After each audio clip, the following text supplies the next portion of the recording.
Welcome. I'm Tammy Grimes. When it comes to finding a solution to your classic conventional mystery, the French say, cherchez la femme, or look for the woman. Of course, what they don't tell you is which woman to look for, or what to do about her if and when you ever find her. You've been with the company longer than anyone else, haven't you, Miss Murdoch? Yes, Lieutenant. Can you think of anyone who might have a motive for murdering Mr. Lewis? Well, yes. Oh? Who? Me. You? But why?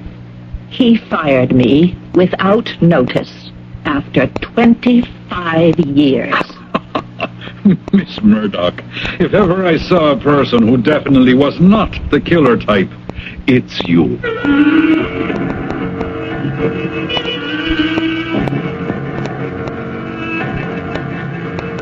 Our mystery drama, The 44 Connection, was written especially for the Mystery Theater by Sam Dan and stars Marion Seldes. I'll be back shortly with Act One. How did Eleanor Wiley put it? I was, being human, born alone. I am, being woman, hard beset. I live by squeezing from a stone the little nourishment I get. Yes, that's the way life goes for some women. But to be perfectly fair, if such a thing is possible, there are those ladies who ask for it. Nelly Murdoch, for instance. Yes? Who? It's not going to do her any good. No. Just tell her I'm too busy. I'm not concerned with that, Miss Hastings. I said, tell her I cannot see her. Mr. Lewis? Now, I told that Miss Hastings 10 minutes ago that I was too busy to see you. What does she think she's doing? Please, Mr. Lewis, you must talk to me. I'm a human being. No one can be that heartless. I'm not being heartless. How can you say that? I have worked here for 25 years, and suddenly I just get a note saying my services are no longer required, and a check for 4 weeks' salary in lieu of notice. Most places only give 2 weeks. But to be dismissed without a reason? There is a reason. In what way has my work been unsatisfactory? It's not your work, Miss Murdoch.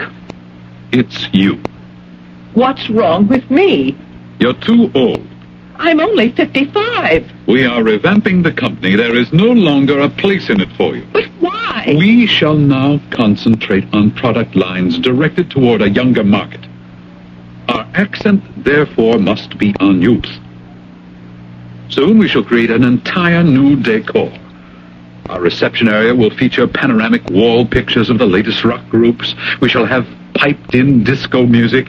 You, as the receptionist, are wrong, my dear, for our image. But I can... We emphasize the now, the newest, the swinging. How does it look if the first person a client sees as he gets off the elevator is a dignified, mature lady?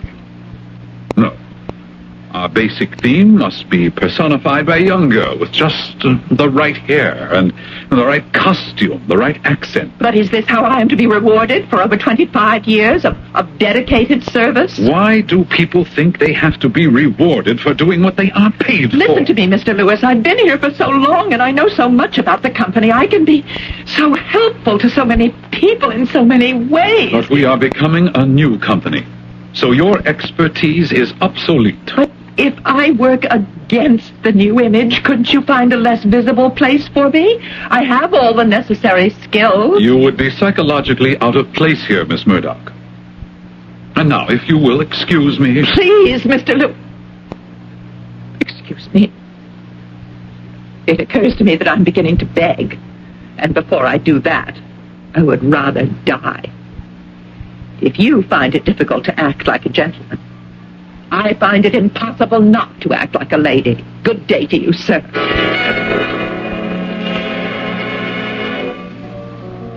Yes, ma'am? What'll you have? Oh, I don't know. I don't drink. Mm-hmm. Then, what are you doing in a place like this? Truthfully, I've never been in a place like this before. Why? Is it supposed to be some kind of den of iniquity? Just never had the occasion. Uh-huh. I see, but you have the occasion now. Well, it occurs to me I have nowhere else to go, so I might just as well try to, as they say, drown my sorrows. Ma'am, if you're not a drinker, it's not your sorrows that'll get drowned. It's you. I lost my job today. It's funny. Well, no, it isn't funny when you think of it. But that job was all I had in the world. Oh, I mean, nice-looking, mature lady like yourself. Don't you have children? Grandchildren? No, all I had was my job. I was the first employee that company hired almost 26 years ago. And I watched it become an international corporation, a conglomerate. It took all my time. I gave it all my energy. I was so interested in everything and everybody. I didn't have to be. I mean, I could have done exactly what I was paid for, no more, no less. Just watch the clock. Like everyone else. Yes, as it turns out, like everyone else. I think I will have a drink. What shall I order? Why don't we try a glass of nice white wine?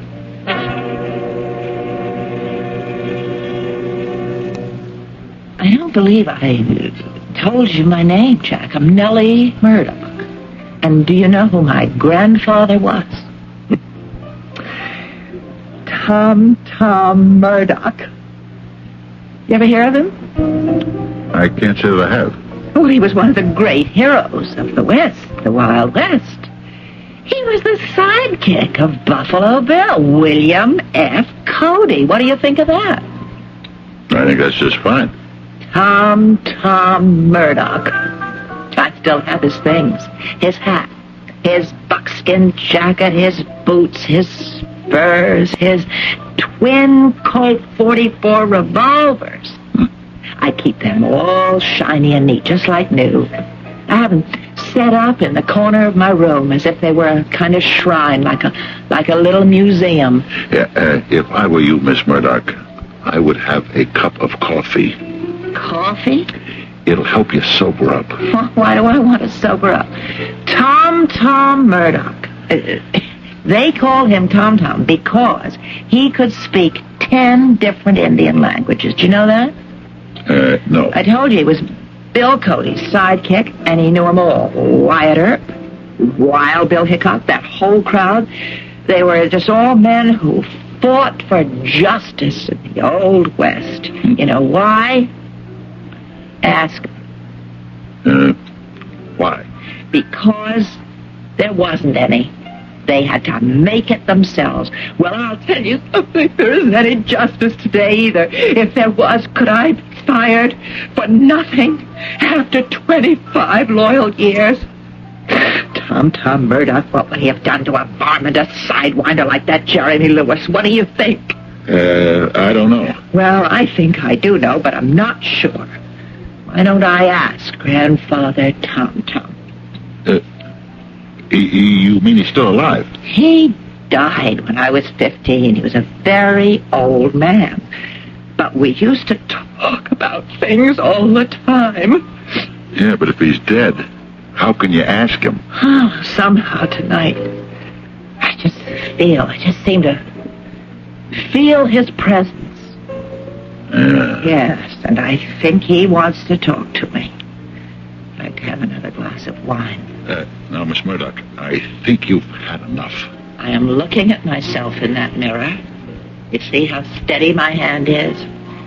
How clear my eyes are? I just have this one last drink for what do they call it? The road. Yeah, okay. All right, but, Miss Murdoch, then you better go straight home. No. Where's the light? Where's the light? Could the superintendent have come in here and moved the light switch when I was gone? Why would he do that? Oh, there it is. Oh, let me sit down. Grandpa? Grandpa Tom, are you there? Oh, Grandpa. Hello, Grandpa. Is the arthritis bothering you again? Oh, I'm sorry. Grandpa, do you know what happened to me today? Oh, you heard. Grandpa, what am I going to do? I'm sorry, I just can't help it. That job was my whole life for 26 years. It just isn't fair. I know, Grandpa. Yes, I'm listening. Yes, I know who I am. I'm Tom Murdoch's granddaughter. And the Murdochs don't just sit around and weep and whine about what's unfair and what's unjust. That skulking, low-down, bushwhacking copperhead, he doesn't deserve to live.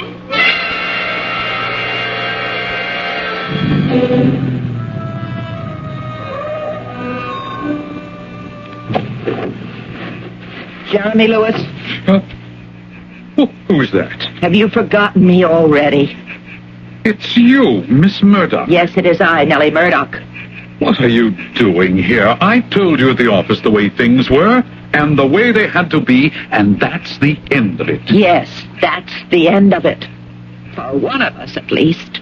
So it doesn't do you any good to waylay me here at this hour of the night to beg me to give you back your job. Mr. Lewis, Tom Murdoch's granddaughter hasn't come here to beg you for a job. Oh, no? I have come to see justice done. Justice? The kind of justice that Tom Murdoch practiced, the kind of justice that built the West.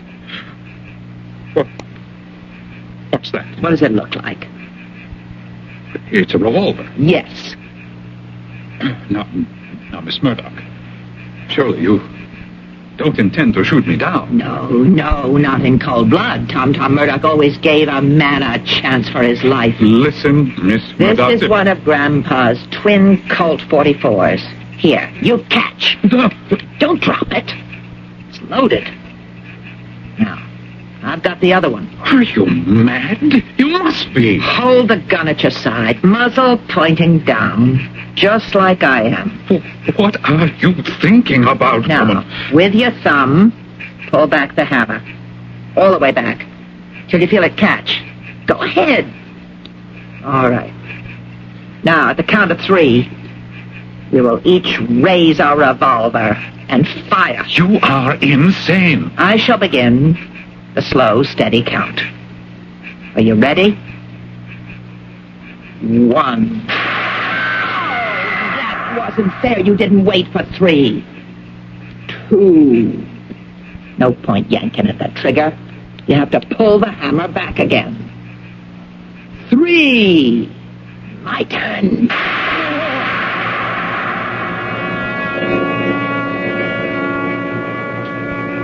Well, look who's here. It's Miss... don't tell me. Got it. Miss Murdoch. How do you do, Jack? Well, I see you got home okay last night, huh? Well, of course. May I have a glass of that delicious white wine? Like I said, you want to watch that stuff, Miss Murdoch. Oh, you should see what my grandfather and his sidekicks drank. How is your grandfather? You have that little talk with him? Oh, yes. Thanks. Cheers. That's the word? Cheers. Things work out somehow, don't they? What things do you have in mind? This guy you worked for, Jeremy Lewis. The one that gave you such a bad deal. Did you hear? Somebody gave him his last night. Yes.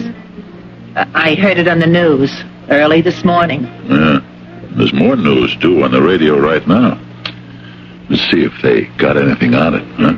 This is Doreen Gray of Action Immediate Radio News at Police Headquarters, where I'm talking to Lieutenant Robert Carson of Homicide.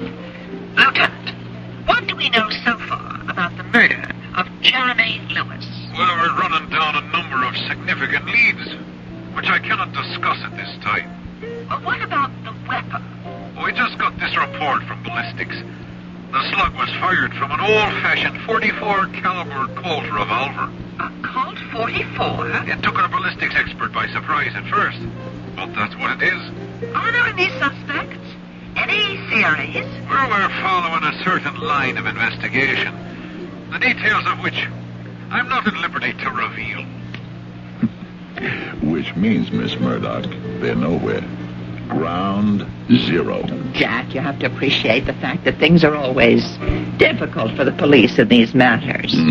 Like they say, your ex-boss was a wealthy and powerful man. Stands to reason he must have had a lot of enemies.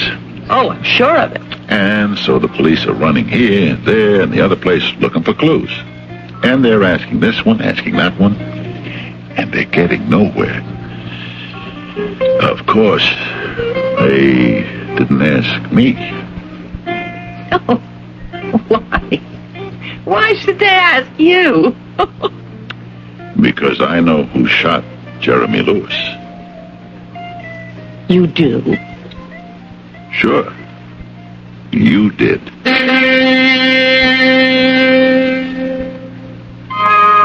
That was short, sweet, and to the point. But how does he know? All right, if you review the previous encounter between the two of them, this thing could emerge with crystal clarity. However, right now, more important than what he knows is what he intends to do about it. And that must be the business of Act Two, shortly. Murder will out, said Mr. Chaucer. And while the modern-day police might not always agree with him, the fact is, we have a murder here that has outed, if I may coin that word, almost as soon as it was in. Of course, it's only out so far for two people. But as we all know, the best-kept secrets are those that are the exclusive property of only one. Why do you say I killed Jeremy Lewis? You were angry enough to do it. You talked about justice, frontier justice, and making your own when you think you're getting a bad deal. But that could have been just talk. Sure. But you happened to mention that you still had your grandpa's things, including his 44 caliber Colt revolver. That's the gun that was used, they say. And I don't know how many guns of that age are still around. What are you going to do about it? What do you think I'm going to do about it? Go to the police? Well, you know, I've always had this philosophy of life. The less you say to the cops, the more apt you are to stay out of trouble. What are you going to do? I don't know. I think I better ask Grandpa. Huh? Why don't you? Mrs. Lewis, I'm Lieutenant Carson. I'm sorry, but I must ask you some questions about your late husband. What sort of questions, Lieutenant? I knew very little about his business affairs. What about his other affairs? Sir, Your husband's private secretary, Miss Hastings. Drusilla Hastings is a sour, suspicious, nasty old maid. Do you deny visiting your husband at his office? Having arguments with him? Oh, all married couples have arguments. Miss Hastings said you threatened to kill him. We all get carried away sometimes in the heat of anger. It had to do with a Miss Rhoda Townley. Yes, he was seeing her. And is it true that he asked about a divorce? Yes. And you said to him, the direct quote, "I'll kill you first." Why shouldn't I have said it? For 20 years, my entire life was devoted to him. I worked to send him through school. I did without, so that he could use every nickel he earned for investments. I saved, I scrimped. And then when he'd reached the top of the mountain, I wasn't going to let him roll me downhill for some painted slut half my age. The night he was killed, Mrs. Carson, where were you? I was out. You get tired of being all alone in that big house. Mm-hmm. Where did you go?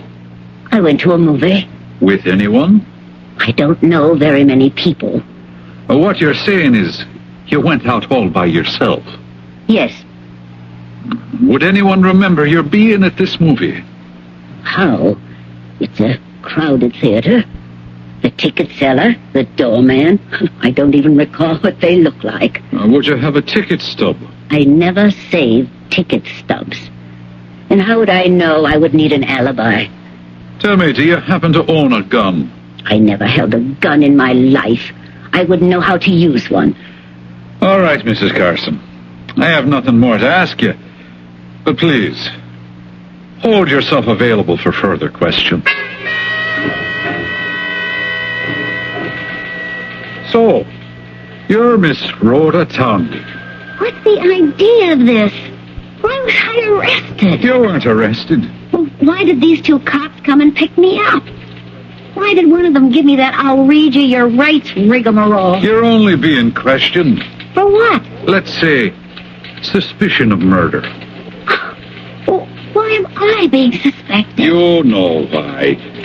Because of some conversations you had in Jeremy Lewis's office.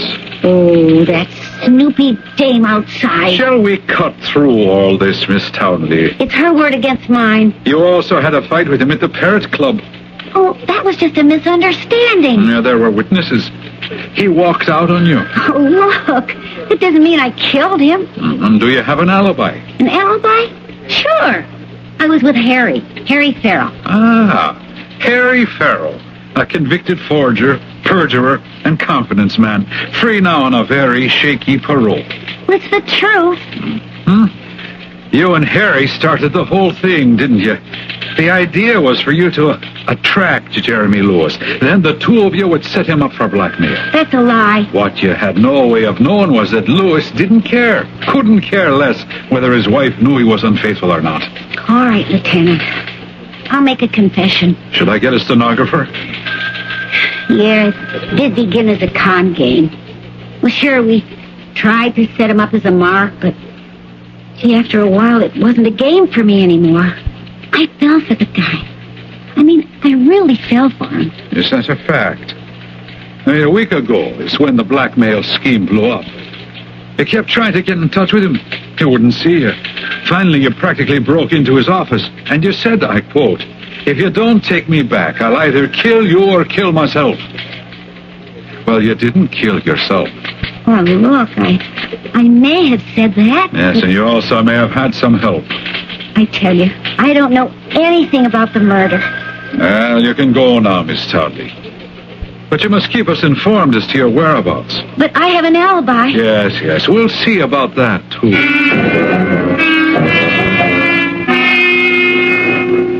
This is Doreen Gray of Action Immediate Radio News at Police Headquarters. With me here is Detective Lieutenant Robert Carson, who is in charge of the investigation into the Jeremy Lewis murder.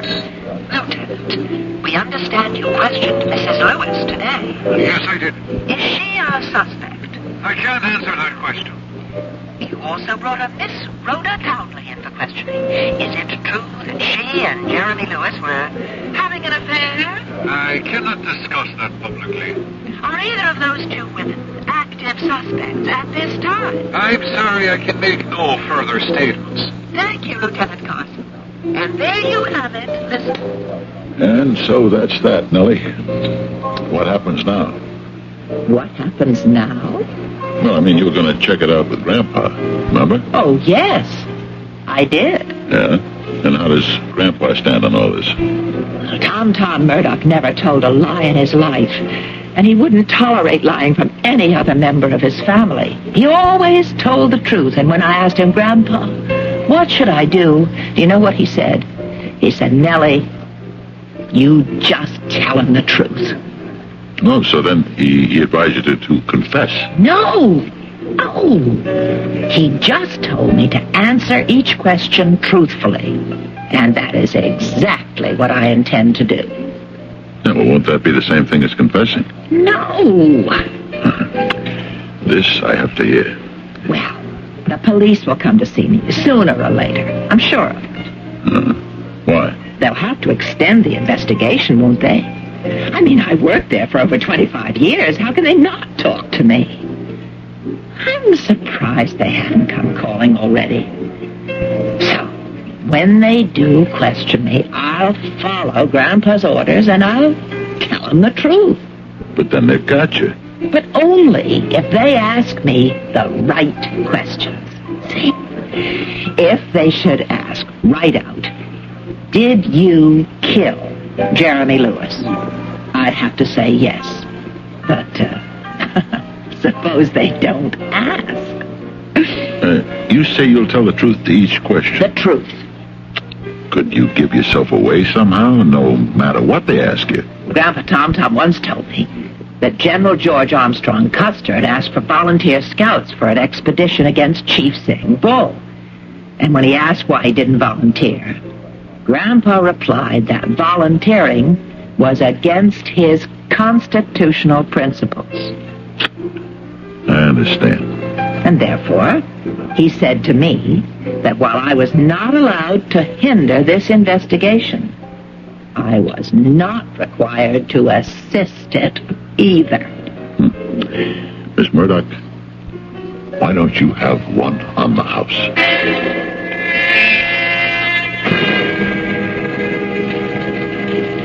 What's your name? Dunstan. Oswald Dunstan. And what is it you wish to do?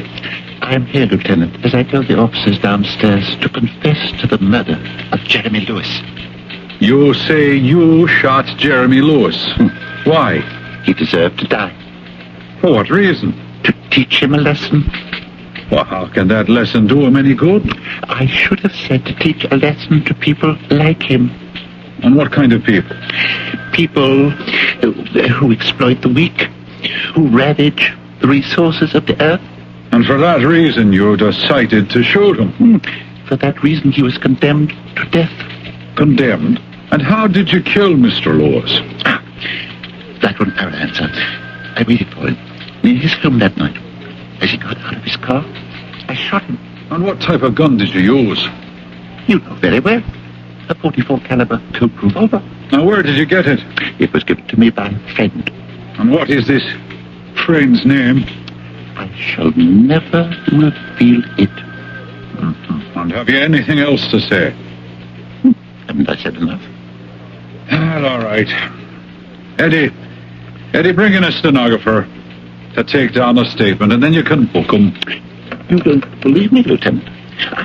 I can tell you don't believe me, but it is true. I killed him. I killed Jeremy Lewis, so that...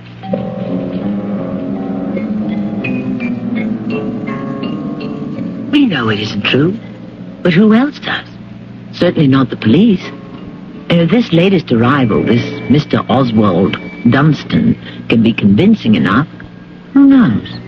He may succeed in making everyone believe him. He may be tried and convicted for murder. Where all this would leave our Miss Nelly Murdoch is something we may only discover in Act 3 shortly. Ask any homicide detective. Some cases are hard, some are easy. In some you have too many clues. In others you have no clues at all. You can have a situation where there are absolutely no suspects. And you can have one like this where you have more than you know what to do with. And yet there's nothing to really sink your teeth into. It's like poverty in the midst of plenty. Did you read where this guy confessed to the murder, Miss Murdoch? Yes, What if they find him guilty? but we know he didn't do it, Jack. Yeah, but he sounds convincing according to his statements. And it could be a quick, satisfactory way for the state to get the case off the books. Yes, that's a possibility. What'll you do if he goes to jail? I spoke to Grandpa about that. He said that just could not be allowed to happen. An innocent man must never, never be made to suffer. Even if he's asking for it? Oh, it's a matter of simple justice. I just have to come forward and confess. Yeah. Well, it's time for the news. Hey, Joe, you want to take that piano down a little? Good evening. This is Doreen Gray of Action Immediate Radio News. We are here at police headquarters with Lieutenant Robert Carson, who is investigating the Jeremy Lewis murder. The lieutenant has a statement to make to the media. About an hour ago, we released Mr. Oswald Dunstan into the custody of the Stanwood Sanatorium for Mental Patients, from which he had escaped only last night. The man seemed so lucid. The man is insane. What other progress can you report, Lieutenant? At this time, we're following several promising lines of investigation. Which means he's even deeper in the dark than ever. So, well, Miss Murdoch, looks like you're off the hook. Yes, Jack. I'm off the hook. For now. Yeah. So, have one on the house.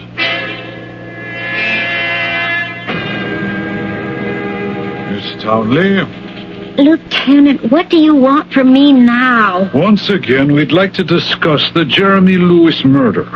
But I don't know anything about it. You don't? And besides, I told you I have an alibi. Oh, you may not think much of him, but he's an alibi, and he'll testify. Will he not? That's right. We talked about it, and he said sure. And why shouldn't he tell the truth? He's in love with me. When did he tell you all this? Last night. Oh. Well, that's not what he told me this morning. What did he tell you? That he certainly wasn't going to perjure himself. But it isn't perjury. It's the truth. Is it? You guys threw a scare into him. You threatened to railroad him back into jail if he doesn't play ball. Why would we do that? Because you need somebody for this murder, and you picked on me. But I'm innocent. Oh, all right. I threatened Jeremy. Maybe I don't have an alibi. But that's all you got, and that's all you'll ever get because I didn't do it. So go ahead. Arrest me. Make sure we can find you when we need you. Mrs. Lewis, we need your help. How can I help you? I'd like to ask you some questions about your husband. These past years, I knew very little about my husband. Well, did he have any enemies? Yes, I suppose he did. But why? Oh, he played very rough in the business world. He drove a number of people into bankruptcy. They say he forced one man into suicide. There may be a revenge motive there. I understand the man had sons. No, I would say he didn't lack for enemies. Well, how about within the company itself? His secretary could tell you much more about that than I could. We've already spoken with her. I was hoping you might be able to expand the list. Do you know who might be able to help you? Oh, I'm sure she could. Miss Murdoch. Miss Murdoch? Oh, she knew everything. Everybody. Where all the bodies were buried. Where all the skeletons were hidden. You talk to Miss Murdoch. Well, who is Miss Murdoch? Well, she's the receptionist. Just as you step off the elevator. Well, she's a very nice, dignified lady. Somewhere in her 50s. But I spoke to the receptionist. She looked like some kid just out of high school. Oh, well, she might have been filling in temporarily. No, she told me she was the regular receptionist. Miss Murdoch isn't there anymore? Why, she was with the company since the year 1. Well, I suggest that you talk with her anyhow. Miss Nelly Murdoch. She can give you an earful about everybody.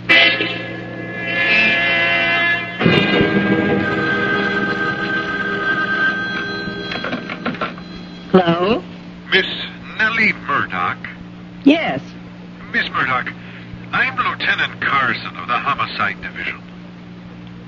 Yes? I understand you were recently employed by the Lewis Company. Yes, I was. Well, I would like to talk to you, Miss Murdoch. Would it be convenient for me to come by later this afternoon? Yes, I suppose so. About 4 o'clock. Yeah, that will be fine. Thank you, Miss Murdoch. I'll see you then.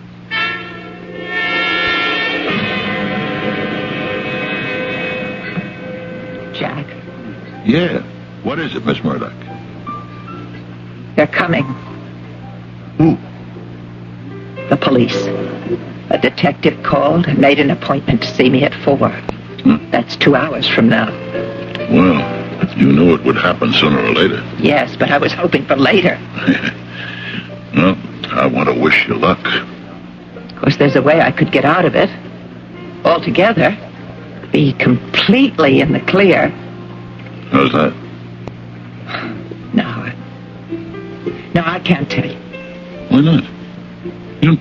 You know you can trust me. Because if I told you and things were to go wrong, you'd become an accessory. I figure I'm some kind of accessory right now. No.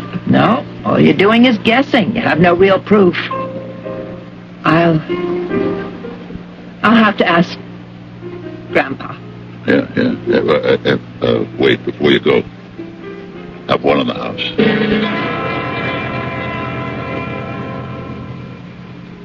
Grandpa Tom. Listen, could I do this? Could I hide the twin .44 caliber Colts? Because, see, if I do, Grandpa, then there's nothing in the world that could ever make them suspect me. But if I leave those two guns in plain view on the table with all the other wonderful things of yours... But you said I didn't have to help. I know. I'm not allowed to hinder either. Yes, Grandpa, I understand. To conceal them would be a lie. Yes, Grandpa. Yes. Oh, just a minute. Miss Murdoch, I'm Lieutenant Carson. My identification. Oh, yes. We spoke on the phone. Won't you come in? Thank you. And then won't you sit down, Lieutenant? May I offer you a cup of tea or some lemonade? No, thank you. I understand you've been with the company longer than any other employee. Is that correct? Yes. I understand that you were very dedicated to your job and interested in everything that was going on. Yes, I was. Therefore, you must have been aware of a great deal. Miss Murdoch, this is a very complicated case. We have very few leads that are really worth anything. Whatever you might suggest would be appreciated. What do you want me to tell you, Lieutenant? Well, were there people at the office who disliked him intensely? Intensely? Well, enough to kill him. Yes. Then you would say he had enemies. Yes. You know, we've talked to other people. His wife, his secretary, associates. But I'd like to get your slant on it. Tell me how he was regarded, and perhaps some names will cross-check with the ones that I already have. Mr. Lewis was not really liked by anyone. He lived only for business, for money, for profit. He let nothing or no one stand in his way. And who were some of the people who stood in his way? Where to begin?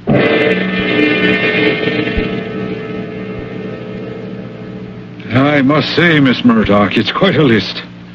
There's enough work here to occupy the entire department. Can you think of anyone else who wanted to kill him? Can I think of anyone else? Yes, I suppose. Oh, really? Who? Me. You? Oh, my dear Miss Murdoch. Why would you want to kill Mr. Lewis? Did you have a motive? Yes. What was it? He fired me abruptly after more than 25 years. Well, if I ever met anyone who is not the killer type, it's you. The idea... well, I've taken up enough of your time, and I'm not going to ask you any more questions. You're not going to ask me any more questions? Well, I've asked you enough. Well, I would like to ask you one more question, if I may. Well, what is that? Well, over in the corner of the room there, that display. It looks like some sort of a Wild West museum. May I look at it? Well, certainly. What are you doing with all these things? They belong to my grandfather, Tom Murdoch. I heard of him. He was a friend of Buffalo Bill's, and didn't he have a falling out with General Custer? No, he just didn't volunteer to go out on that final mission. And did you know him? Oh, yes, I remember him. And did he tell you anything about those days? Oh, yes. Oh, what a wonderful childhood you must have had. And he left you all these things, did he? Yes. Oh, and how well you kept them. Oh, Oh, the hat. What? The buckskin jacket, the breeches, the boots, the spurs, a pair of Colt 44 revolvers. Oh, this is all part of the authentic history of our nation, wouldn't you say? Oh, yes, certainly. Well, I want to thank you again, Miss Murdoch. It isn't every day you run into something exciting and educational like this in the routine exercise of duty. You're quite welcome, Lieutenant Carson. You are quite welcome.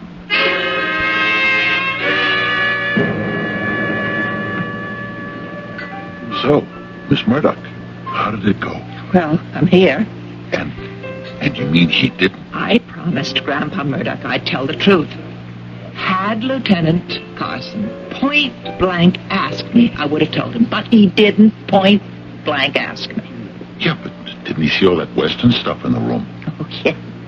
He was so interested. He went over, he looked at everything closely. Yeah, and I mean the Colt 44 revolvers. Yes, he even remarked on them.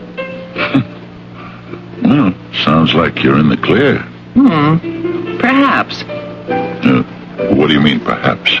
One day, suddenly, for some reason, or for no reason. I mean, who knows how the human mind works?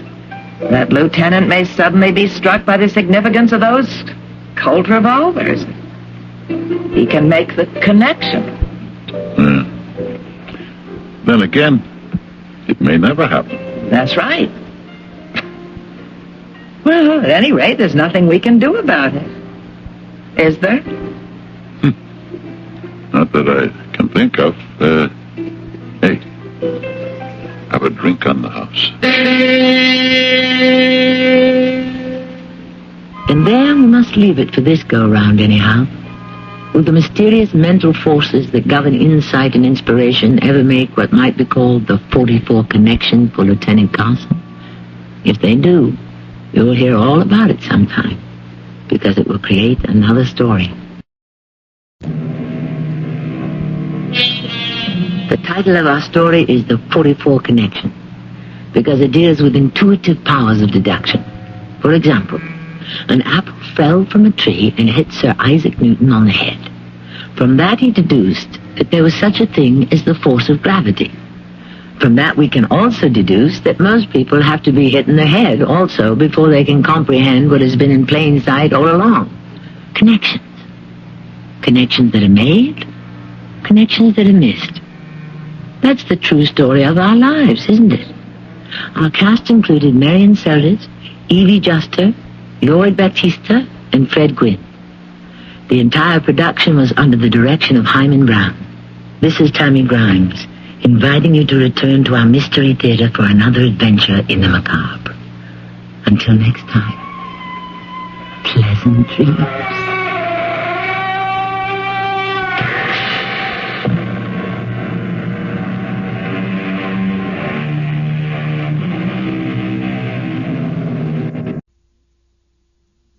Have you tried Revlon's new Milk Plus 6, the first salon-tested shampoo and conditioner? So Advanced Revlon has a patent pending. Milk Plus 6, rich organic formula with 7 natural shampooing and conditioning ingredients. Cleans without stripping, restores pH balance, mends split ends, frees tangles, adds healthy luster. Milk Plus 6, now available in 3 formulas for normal, dry, and a brand new formula for oily hair. The newest concept in total hair care. Get it at your favorite supermarket or wherever fine hair care products are sold. Orton ice cream is better than anything in the world. Better in a crunchy cone, better simply left alone, better on a finger bone.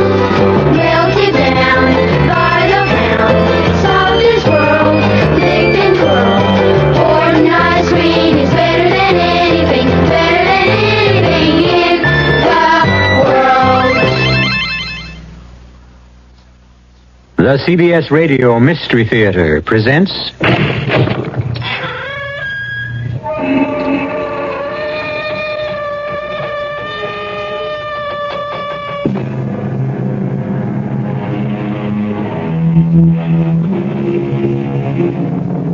Come in. Welcome. I'm E.G. Marshall. Welcome to the world of your over-self.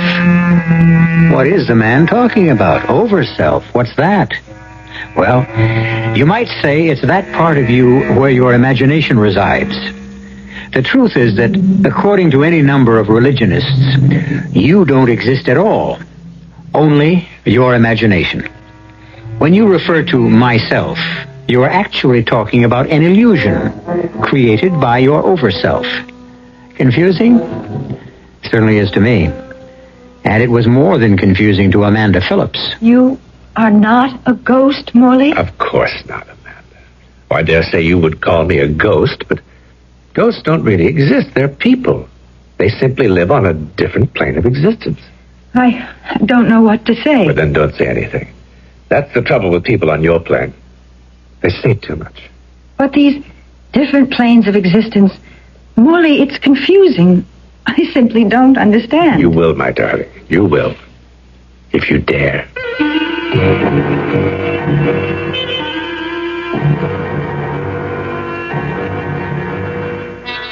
Our mystery drama, Picture on a Wall, was written especially for the Mystery Theater by George Lothar and stars Diane Baker. It is sponsored in part by Contact, the 12-hour cold capsule, and Anheuser-Busch Incorporated, brewers of Budweiser. I'll be back shortly with Act One.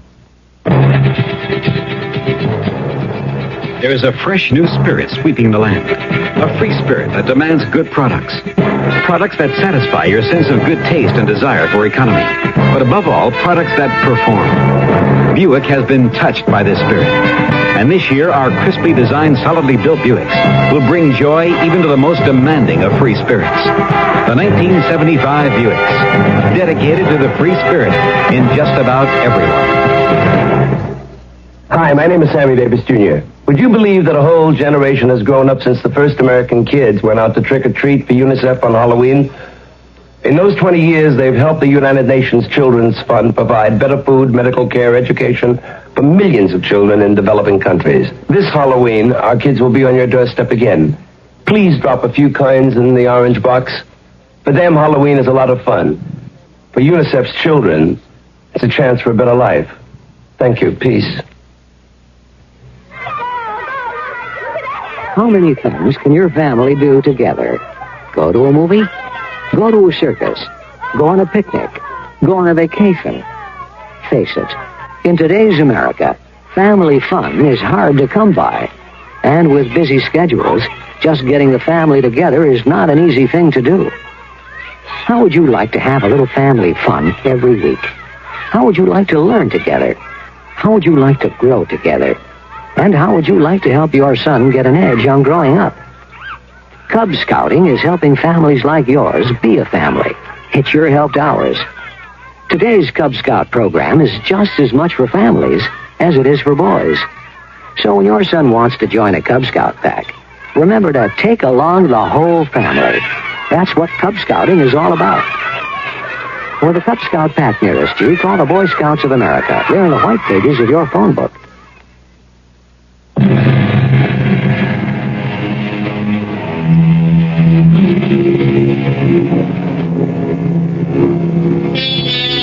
No, I didn't say you don't exist, that you are not really yourself. Those who devote lifetimes to the study of what we are and why we are here, who try to understand God and our relation to Him. I'm talking, of course, of priests, ministers, Buddhist monks, even philosophers. They say it. They say that the self is your conscious, the overself your subconscious, and the superself your unconscious. You understand? If you do, you're far more knowledgeable than I am, because I don't understand at all. And as I said earlier on, neither did Amanda Phillips. Well, here it is, Amanda. Hope you like it. Gil Franklin, it's beautiful. I figured it would grab you, even though you did say you wanted to live in Greenwich Village. Yes, I did. All my life in Gladesville, Iowa, I've yearned to be an actress living in Greenwich Village. But this, it's so lovely. May I come in? Oh, Mrs. Broley, of course. Let me introduce you. Amanda Phillips, rising young star of the Broadway Theater, or soon to be anyway, Mrs. Broley, landlady. Delighted to meet you, dear. Is everything all right? Oh, it couldn't be more so. I never expected to find anything as, well, really enchanting as this. Not at what I can afford to pay anyhow. It is only $45 a week, isn't it? Yes. Well, how can you afford to let it go at that? A place like this, furnished so nicely, those beautiful paintings on the walls, especially that big one over the fireplace, and the garden. You can walk straight from this room into the garden. It's just lovely. I should think you could rent this for 2 or 3 times what you're asking. Perhaps so, but... Yeah, well, you see, dear, I'm not only extremely old, but I'm extremely particular about whom I rent to. And as your fiancé will tell you... Mr. Frankton isn't my fiancé, Mrs. Broley. Oh, I thought... I have hopes, Mrs. Broley. High hopes. Well, now, you're such a nice man. I hope you realize them.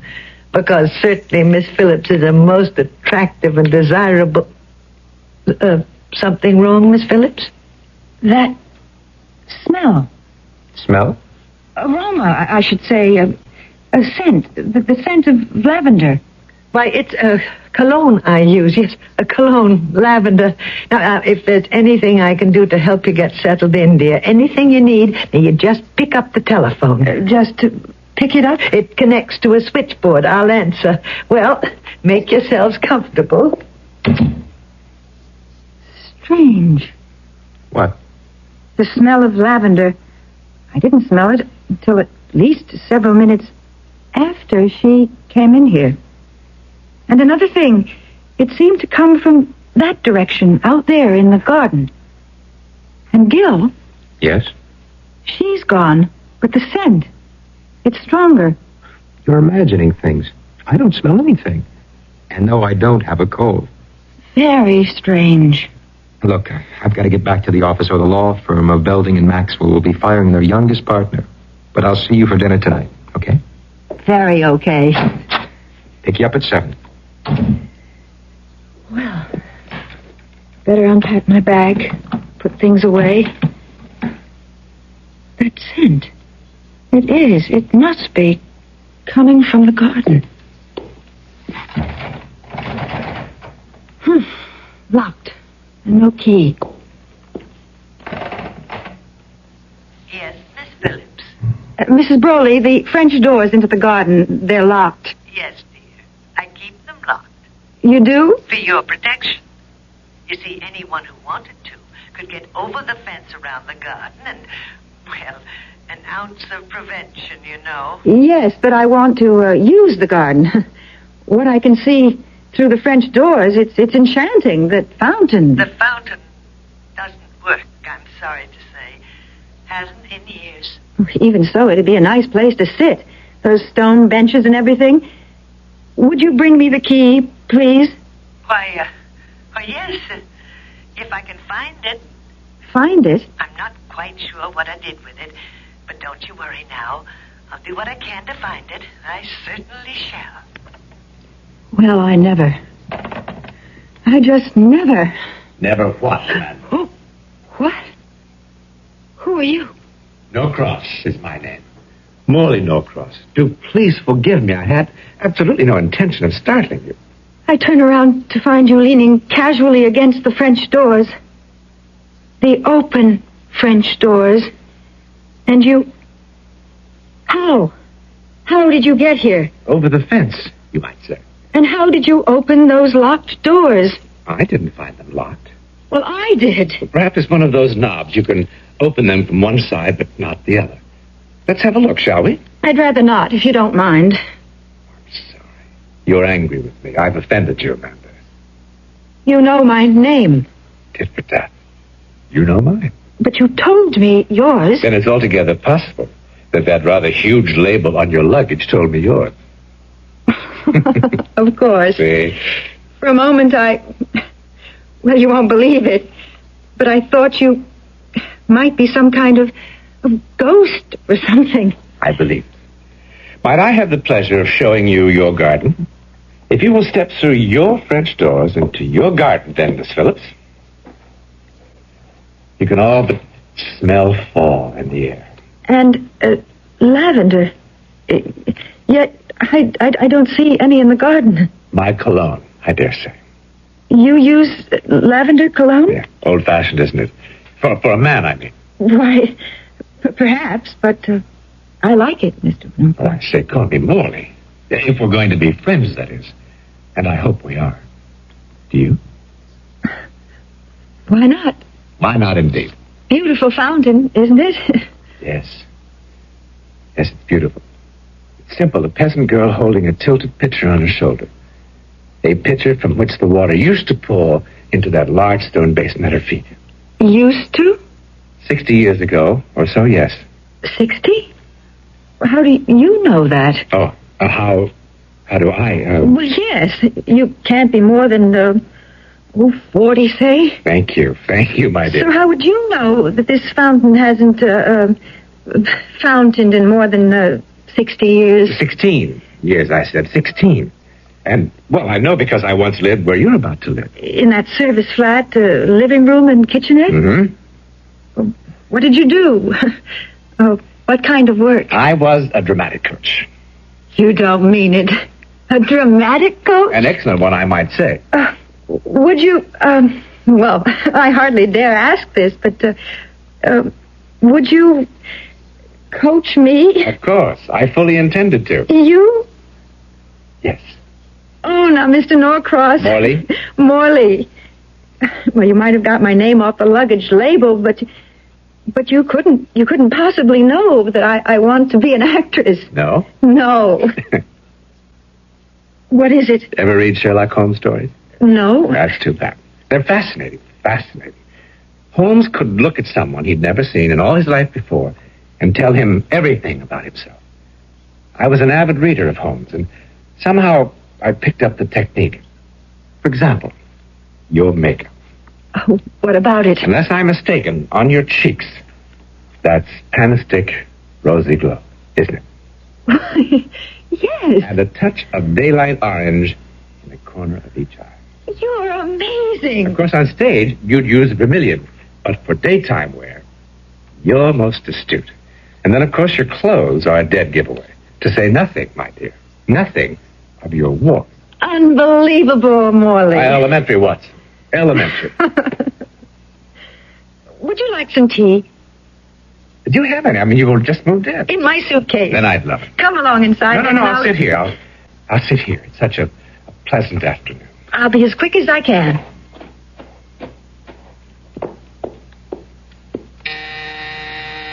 Yes? Come in. Oh, Mrs. Brawley. Found the key to the French doors, my dear. Well, thank you.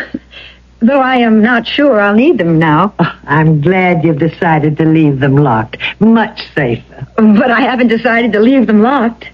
As you can see, the doors are... As I can see what? Closed. I didn't close them. And if Morley had, I'd have heard him. Morley? Did you say Morley? Mr. Morley Norcross. He's sitting in the garden by the fountain. There's no one sitting in the garden, Miss Phillips. No one?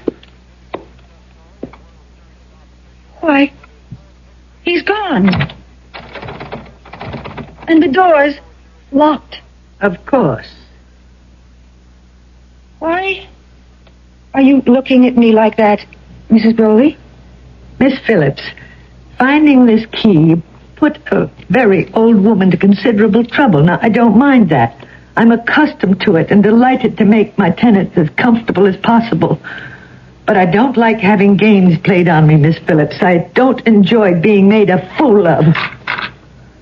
There are the keys you asked for. Please take care to lock those doors before retiring at night. But Mrs. Broley...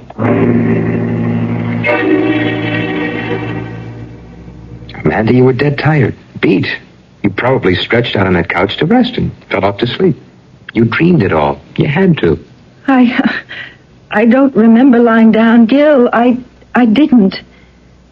I started to unpack, and then the scent of lavender came to me even stronger than before. It came from the garden. I tried to go into the garden, but found the doors locked. And so I called Mrs. Brody. Yes, you told me all this. But, sweetheart, it couldn't have happened. It just couldn't. Well, if it didn't... Oh, I don't know. I just don't know. Neither do I. One thing I do know, though. I'm taking you out for the best dinner you ever had. You need it. I guess I do. Won't be a minute. Put on a new face. Okay.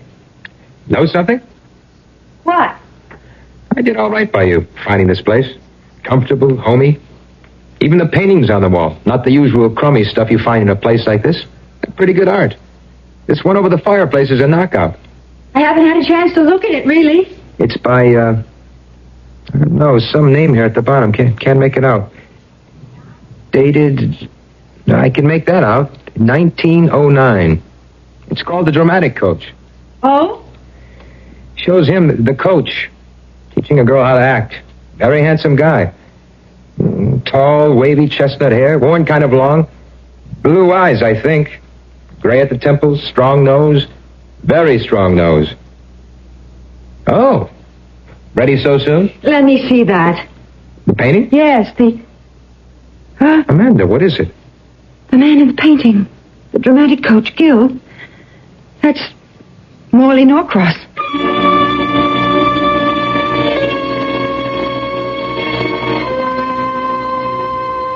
Well, we may be talking about the self, the over-self, and the super-self, but so far as I'm concerned, Morley Norcross is a ghost. Now, maybe he isn't. Only my opinion. But the things going on in that 9th Street flat, the things that happened to Amanda in that garden, you ask me, they're more than strange. They're uncanny. I wouldn't be concerned, except I remember Amanda saying she felt scared. I don't like that. It worries me. I'll be back shortly for Act 2. Give your hand to a friend. Give your heart to your loves. But give your cold to contact. The sooner the better. The common cold is a rotten thing. You miss so much. Sneezing, drips, and congestion can drag you down. Then, ask yourself the contact question.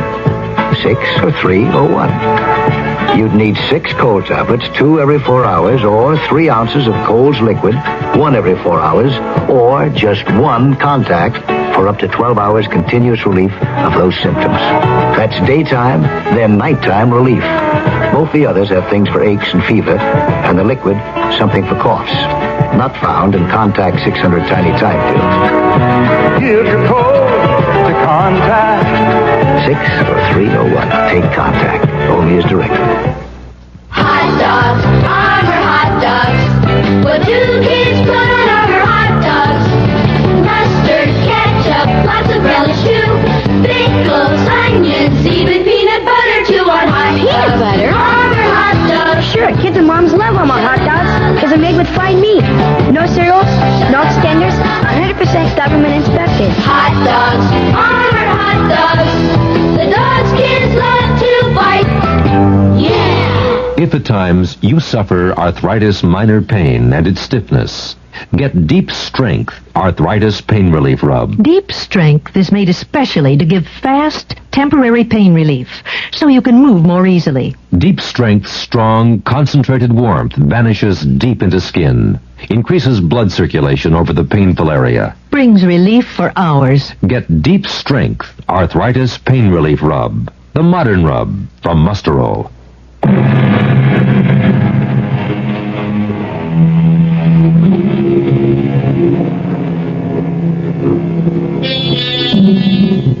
We're involved with an experience having to do with the occult, the esoteric. Or rather, lovely young Amanda Phillips is. As we know, she has come to New York City from Gladesville, Iowa, hopefully to become a successful actress. One can expect all sorts of things to happen to one in the Big Apple, of course. But what has already happened to Amanda on her first day is, well, to say the least, odd. The man in the painting is Norcross? The man you think you met out there in the garden? Gil, I know you think I'm spaced out. No, I just think you dreamed it all. Fell asleep and dreamed. Dreamed about a man who was the living image of the man in that picture? A dramatic coach to boot? Well, it figures, doesn't it? What do you mean it figures? Well, there he is in the painting. The painting is titled The Dramatic Coach. Your eyes may have just glanced at it, but your brain, it registered you clearly. You were tired, worn out from your trip. You stretched out to rest, fell asleep, and, well, dreamed of the man in the painting. The man who said he was a dramatic coach. Well, I don't remember falling asleep. But, what you say makes sense.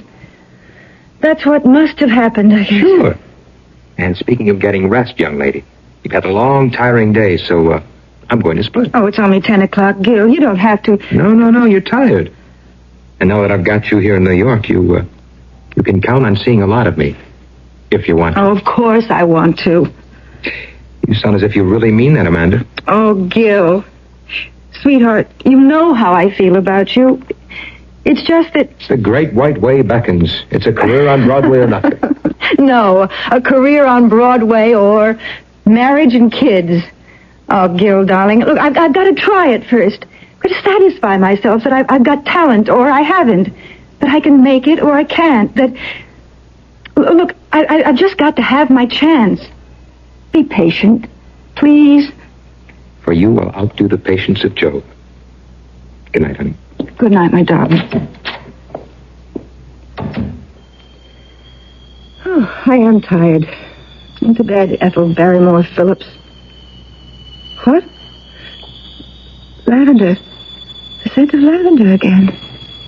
From the garden. He's there. Sitting by the fountain. And I'm not sleeping. Not dreaming. Oh, locked. Keys.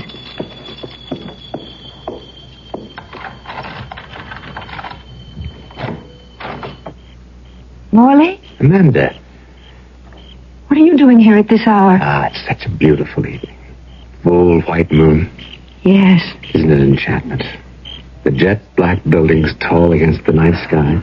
Lights shining yellow and orange in windows here and there.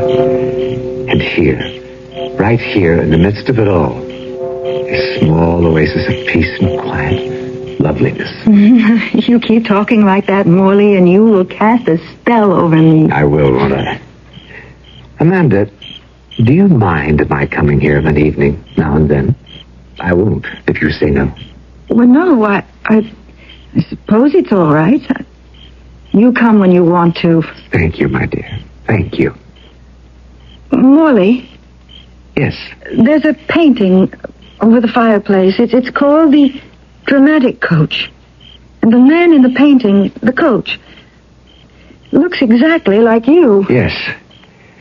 Yes, he does. It was painted by Scott Costain in 1909. The man in the painting is my grandfather, whose name was also Morley Norcross. Oh. You didn't... You didn't think... Yeah, I'm afraid I did. No, you couldn't have. But, look, if you haven't lived here in 16 years, you said... Yes, 16. Well, what's the painting doing there now? You have no doubt heard of actors being forced to leave their luggage behind because of non-payment of rent. And you?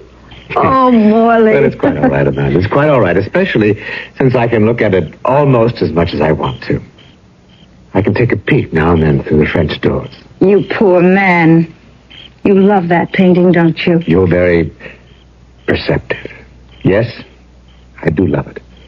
As much as I love this fountain. The fountain? Yes. Did Mrs. Broley tell you? No, I don't suppose she did. There's a legend goes along with this fountain. A legend? It's rather tragic. Oh, the better. The more romantic. Perhaps. A man, someone who lived in that flat where you live now, as I lived, a man committed suicide at this very spot. Oh, no. Why? I think the phrase of the time was unrequited love. Oh, Morley, that is romantic. It didn't seem so then. What? I mean, say, the man must have felt the very depths of misery. experienced the most frightful emotional horrors to kill himself. He committed the greatest sin known to man. Oh, God. Suicide. No. Despair. And in despairing, renounced his faith in God. No one who believes in God, truly believes, can ever give way to despair. Amanda, you remember that. Yes, Morley, I shall.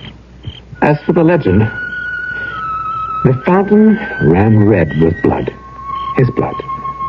And then it stopped flowing. Just stopped. They've tried to get it flowing again and again, but they have failed every time. According to the legend, it never will flow again until someone, somewhere, sometime, does something so supremely unselfish, so totally and completely selfless, that the sin of suicide committed here is paid for. Beautiful. So beautiful. And when that happens, if ever it does, the fountain will gush forth once more. I was wondering... Yes? Would you have any objection if I came in, only for a moment, to have a closer look at that painting? Why, of course not. Come along.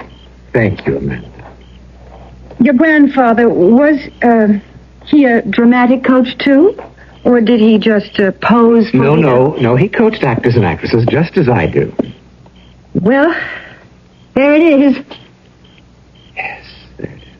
Amazing, the resemblance. Isn't it? Isn't it? Was your grandfather, was he the man who killed himself in the garden? Yes. And she, the girl in the painting. Oh, he loved her. He loved her. And she loved him. Or so she let him believe. She was one of his pupils. Beautiful. Talented. I can't tell you how beautiful. How talented. Oh, I shouldn't think you could, since you weren't born yet. Yes, that's quite true. It's only hearsay. Well, what happened? Well, she began to get rather good parts and began to be known. And, well, she met a wealthy man and fell in love with him. Or some said his money. Oh, dear, it must have been tragic. It was more than I could bear. You? Oh, my grandfather, of course. But you said more than you could bear. My imagination. I have a flair, I have a talent for placing myself in a situation of becoming the people involved. I imagine myself. Well, you've played the game called imagination, of course. No, I've never even heard of it. It's a wonderful game. And incidentally, extremely helpful to an actor or actress. Would you care to play it? Well, Let's do it. Now, let's imagine ourselves to be, well, those two people in the painting. All right. How do we go about it? First, look closely at the painting. Mm-hmm. Try to see every detail. Every detail. For instance, the furniture. Old-fashioned, high-backed couch with brocaded upholstery and antimacassars. That's right. And the table lamps, beaded lamps they call them, I think. That's right. And the gas jets on the walls. Notice? How could I help but notice? I feel as if those lamps are actually lit. As if the gas jets are really glowing. As if Yes. I'm in the room with him. His arms around me, his lips close to mine. It's all so real. I am that woman in the painting. You are. You have become her. You have become Iris Jordan. Iris Jordan? That was her name. Is her name because you bring it to life again. Iris. Oh, Iris. No. What are you doing? Darling, Let me go. I love you. Molly. Mr. Norcross. Please, Iris. Unhand me, sir. Iris. You hear me, sir? Unhand me. Please. I've told you I no longer love you. I love another, Thomas Broley, and I'm going to marry Don't do him. this to me, Iris, I beg you. Miss Phillips. I beg you, Open the don't. door. I can't bear it. Phillips. I'll kill myself. Do you hear me? I'll kill myself. Miss Phillips. Miss Phillips. What is... Why were you crying out like that?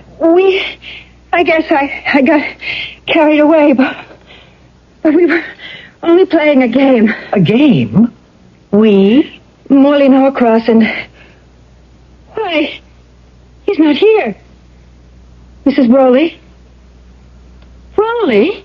Is your first name Iris?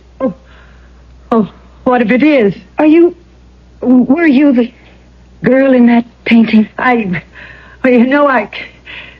think you're out of your mind. You were the girl in that painting, weren't you? You were an actress. And you were in love with Morley Norcross, but you jilted him for a man named Broley. Thomas Broley. Miss Phillips, I will ask you to vacate these premises in the morning. This room, that garden, they're haunted, aren't they? I don't know what you're talking about. Oh, yes, you do. Not only the room and the garden, but that painting, all haunted by the ghost of Morley Norcross, the man you loved and then jilted more than 60 years ago. That's why you rent this place so cheaply. $45 a week. Tenants just don't stay here very long, do they? How long has it been since the last tenant, Mrs. Broley? How long? Well, more than a year. I see. What happened to the last tenant? Dead. Found dead in the garden. She'd been strangled. And that's why you weren't able to rent the place? No. The tenant before... Found dead?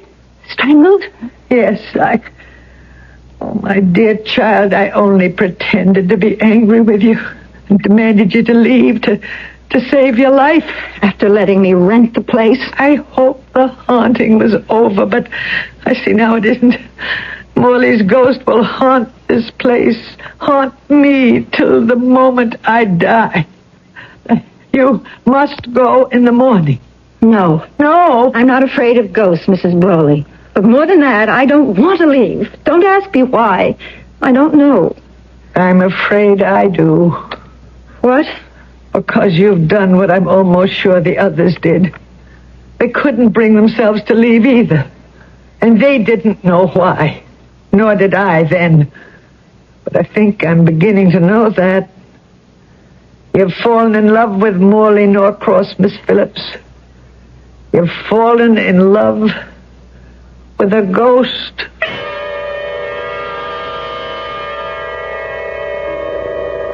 Well, there's a twist for you. Has Amanda fallen in love with the ghost of Morley Norcross? Or is some other power, some other force at work? Let's not forget that we've been talking about not ghosts, but the baffling, the mysterious complexities of the human mind. I'll return shortly with Act 3.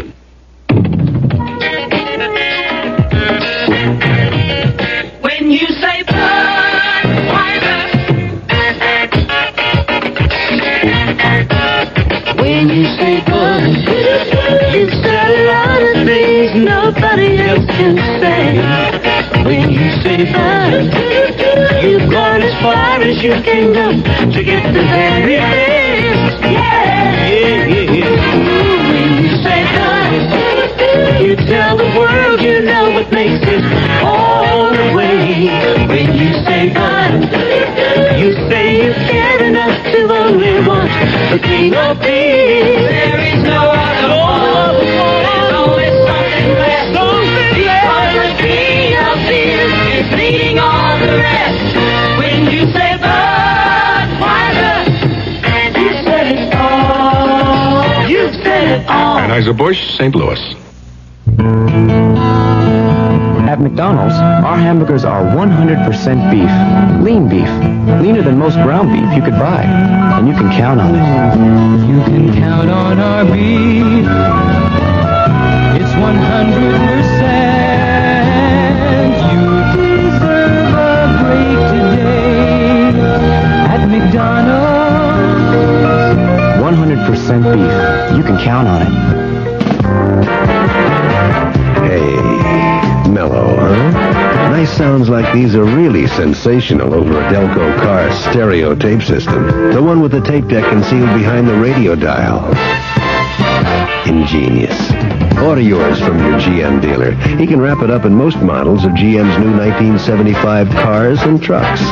It's the only way you can get Delco stereo.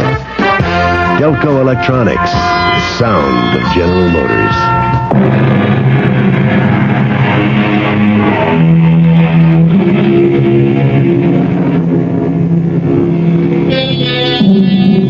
To fall in love with a ghost. That surely must be a curious experience, to say nothing of a dangerous one.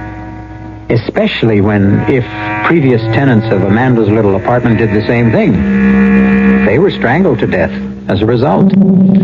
But why? Morley Norcross, his ghost, that is, seems a charming, gentle, anything but violent spirit. So why? Amanda certainly has no answer. As for Gil, the man who hopes to marry her... I just don't plain believe it. This story of yours of what happened here last night. True, Gil, every word of it. You can check it out if you want to. You're a lawyer. Go to police headquarters or wherever you go. Find out if 2 women were strangled here or not. If you believe all this, what are you staying here for? Mrs. Broley says, well, thinks, I've fallen in love with Morley. Now I've heard everything. You in love with a ghost. Amanda, you don't think you are, do you? If you think that, then you need help, sweetie. You need help in a bad way. Now you're telling me I'm crazy. Well, if you're not, you certainly sound I think you better go, Gil. Now, wait a minute. Please, Gil. I take time off from the office to come down here and drive you to a tryout, your first audition for a Broadway play, and now you tell me to get lost. I'm sorry, but you get me so upset, so angry with you, and we've never quarreled like this before, never. Sweetheart, I am sorry. I really am. Now, come on now. Dry the eyes. Oh, Gil. I can't believe you're in love with a ghost. But you wouldn't be in love with another man, would you? Oh, don't be silly. Let's go or I'll be late for my audition.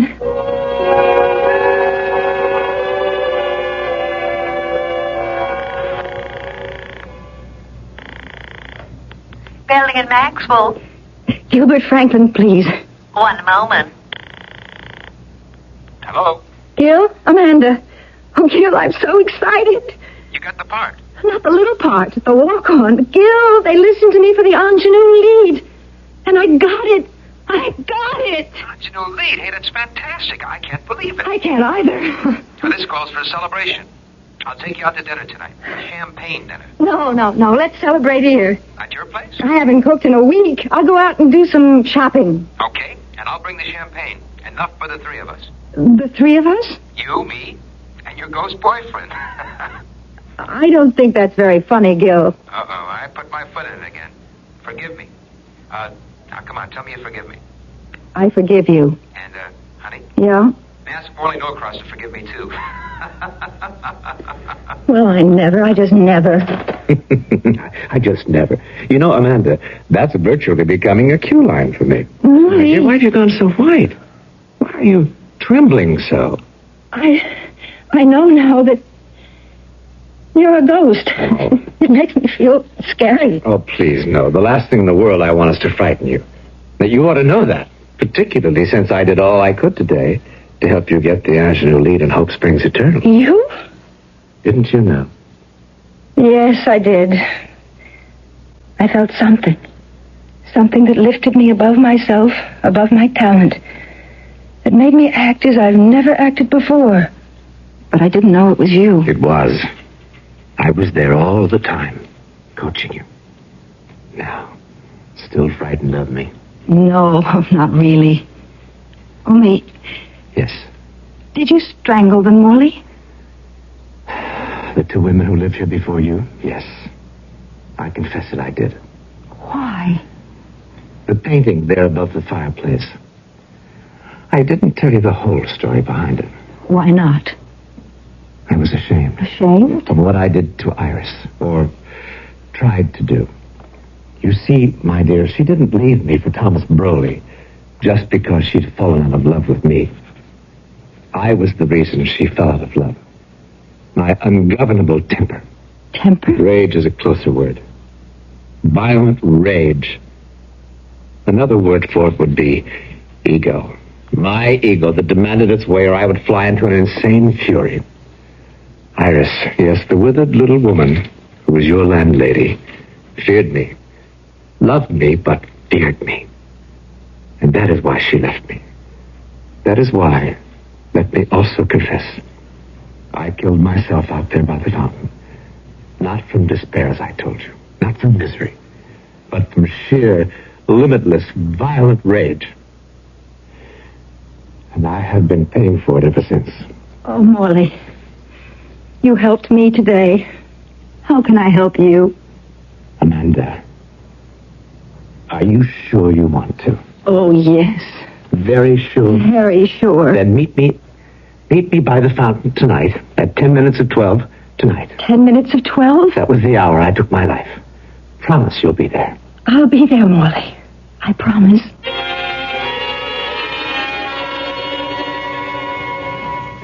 All right, Amanda.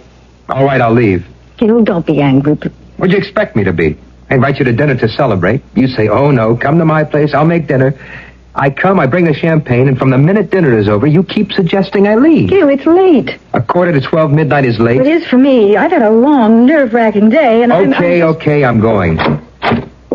You want to know something? I mean, not be back. Oh, Gil.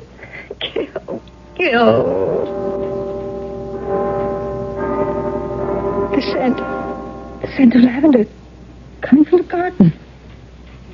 Yes, Morley. I'm coming.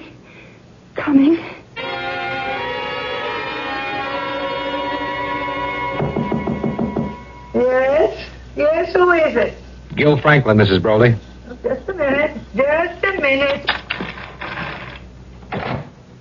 What do you mean, disturbing an old woman at this hour of the night? I need my rest.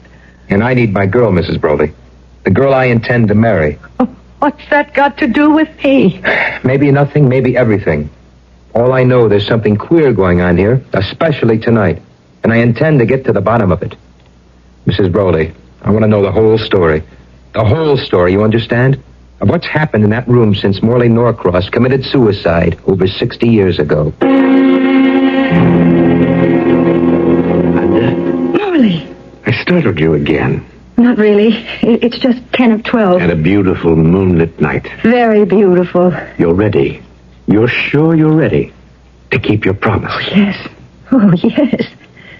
What do you want me to do? Amanda, you think of me as a ghost. You are. Ghost, it's only a word, my dear, because I am dead doesn't mean I don't exist. I do. I am as alive as you, only I live on a different plane of existence now. A different plane of existence? You might even say a different level of consciousness. I don't understand. No mortal does. No mortal can. Try. It's as simple as this. Nothing is. Nothing begins, nothing ends. It's all the same. A continuum. Only on different levels, varying planes of life, of living. To sum it up, my darling, there is no such thing as life. No such thing as death. I guess I don't understand. You know, the level I'm on, I don't understand all of it either. This only do I know. The world that was once mine and is now yours is nothing but illusion. Illusion, my dearest. That is all it is. So it will be only an illusion you leave now. Leave? My world? To enter mine. Oh. You promised. Remember, you promised. Yes, but... Oh, Morley, how can I leave it? My world? Illusion. Illusion, reality, call it what you like. I don't know. But Morley, I'm going to be the ingenue lead in a Broadway play. It's what I've wanted, dreamed of, yearned for since I was a child. I can't leave that. You must. I can't. I tell you, you must. Can't you understand? What you're leaving is nothing. Nothing to what you'll find on my plane. I'm not taking anything from you. I'm giving you everything. But what I want... You promised. You promised. Rotten hell if you didn't promise. You're strangling me. You promised. Morley, You promised me. Dad, I'll keep my promise. I didn't say I wouldn't. Only that I wanted something else. So much. You wanted it that much? You want it that much? Yes. But you would give it up for me? A promise is a promise. And a selfless act is a selfless act. What? Amanda? Amanda? She's not here in the room. The girl. Look, Amanda. Look. And listen. The fountain. It's flowing again. And birds singing in the garden at midnight. Remember I said the fountain would never flow again, the birds sing no more, until someone, somewhere, sometime, did something so supremely unselfish, so totally and completely selfless, that the act of suicide committed here, my suicide, would be painful. Oh, Amanda. Amanda. Amanda? I knew it would be you. I knew it. Amanda. And I was right. Amanda. Gil! Oh, Gil! Darling. The fountain. Oh, my God, the fountain. Yes, it's flowing again, Mrs. Broley, and the birds are singing. I don't understand. Don't try. Just don't bother trying, Mrs. Broley. But I must, because I've always had the feeling that if ever the fountain started again, I would stop. You would... Oh. You'll catch her. She's fainted. No, Amanda. She's dead. Not dead, Gil. Alive. Very much alive. On another level. Another plane of existence. And oh, God, make it a happier one for her. And Morley. Planes of existence, levels of consciousness, the self, the over-self, the super-self. What do I know? Comes to that, what do you know? We don't. Because if what I read, what they tell me is so, our brains simply aren't equipped to understand. I once asked a Buddhist monk about this, and he said, you mustn't try to understand. Just experience. That says it all, I guess. I'll be back shortly. If you take a look at the 1975 cars, you'll notice a European influence. And there are some new American cars that rival the Europeans. One being Buick's new Skylark SR, with its touring car interior and spirited little V6 engine. But don't think of the Skylark SR as a European tourer. We're proud of the fact that it's a Buick. You will be, too. Buick. Florence, dedicated Italy, to the 1506. Leonardo da Vinci paints the Mona Lisa. Hudson and Landry are there with sun-sweet prunes. Look, Senora, how many times I've got to tell you all I want's an Angelica smile? Listen, Leonardo, get off my back. I've been trying to give you a smile for 6 weeks now. First you say I'm smiling too much, then not enough. I'm wasted. Besides, I'm hungry. Here, have us some sun-sweet prunes. They'll make me smile? Sun-sweet prunes? Full of vitamins and minerals and other good things. They give you stamina you need to sit here another 6 weeks till I get you a smile right. But why sun-sweet prunes? Because more people eat sun-sweet than any other prunes. They're always fresh and moist and tender. Now eat your prunes and smile. Oh, your eyes sparkle when you get mad, Lenny. Cheer up with sun-sweet prunes. Think of them as vitamins with wrinkles.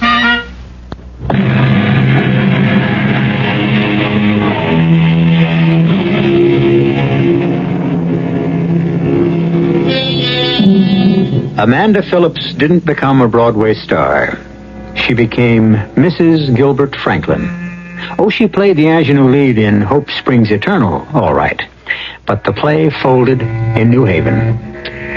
Well, if Morley Norcross was right, it doesn't much matter. After all, the world we live in, you and I, nothing but illusion. Some illusion. Our cast included Diane Baker, John Newland, Ann Seymour, and Dennis Cole. The entire production was under the direction of Hyman Brown. Now, a preview of our next tale. I'm not was the police, I swear it. And why all the questions, huh? Why all the nosing around? Ow, you're hurting me. Take it easy. I don't want no trouble in here. She's something. She's got to be. Bess told her I do business in your place, and now she shows up here the next morning. Don't that sound fishy to you? Well, it's funny. Come on, baby, Jim. Jimmy, don't. I was just the statue.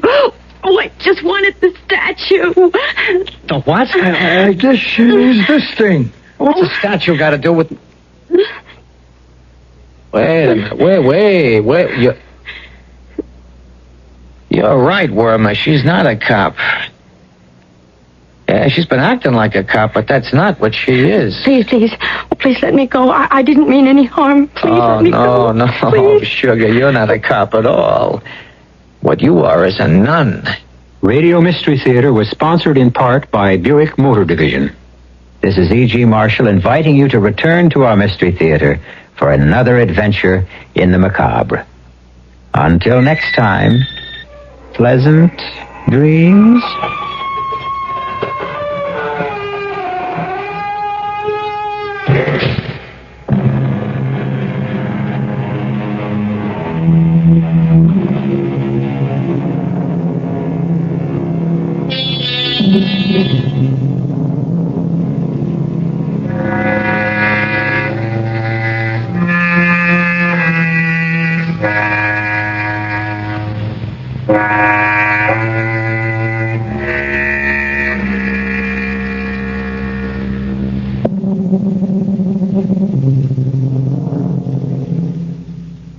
It's acid indigestion and this pressure. It's gas again. Digel has told you that acid indigestion and heartburn are often accompanied by gas. Digel calls it gassed indigestion. Now, a report from the U.S. government confirms that the only ingredients recognized effective against both acid indigestion and gas are an antacid combined with simethicone. That's what Digel is. No antacid alone relieves like Digel. The CBS Radio Mystery Theater presents...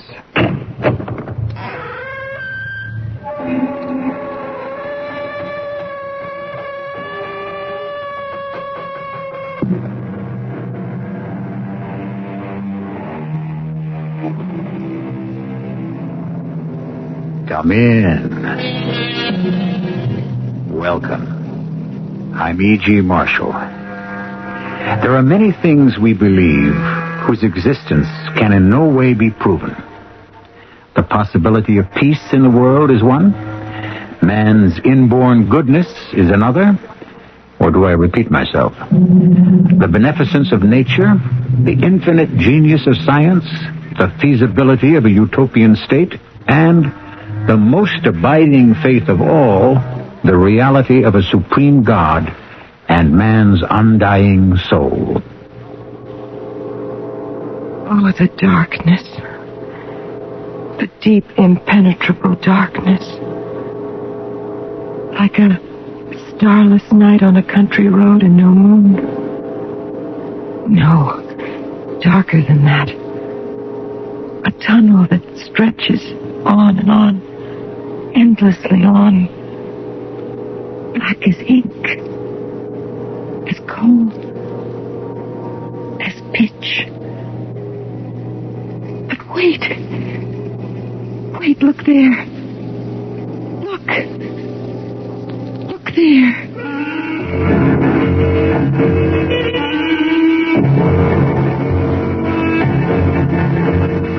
Our mystery drama, Body and Soul, was written especially for the Mystery Theater by Elspeth Eric and stars Terry Keane. It is sponsored in part by True Value Hardware Stores. I'll be back shortly with Act One.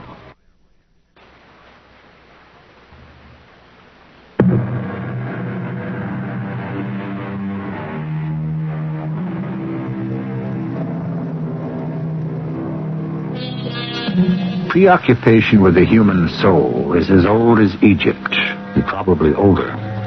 Before men had devised a system of writing to express their thoughts and feelings, they may well have thought and felt that each one of them possessed a something quite extraneous to his body, even as we do now. And that is why this story is called Body and Soul. What a trashy book, honest. Nelly. Who's that woman? She's sitting in front of the window reading. Nothing but sex, sex, sex. She's holding a book in front of her face. How very strange. I can see her face right through the book. Filthy. Absolutely filthy. And I can see the back of the chair and the wall behind that. Now, isn't that odd? I wonder if the mail has arrived. You think it has, Mrs. Burton? And through the wall? Mrs. Burton, you think the mail has come yet? I can see through the book, through her head, through the chair, through the wall. I can see the vines growing up outside of the wall. I can see the top of the mulberry tree.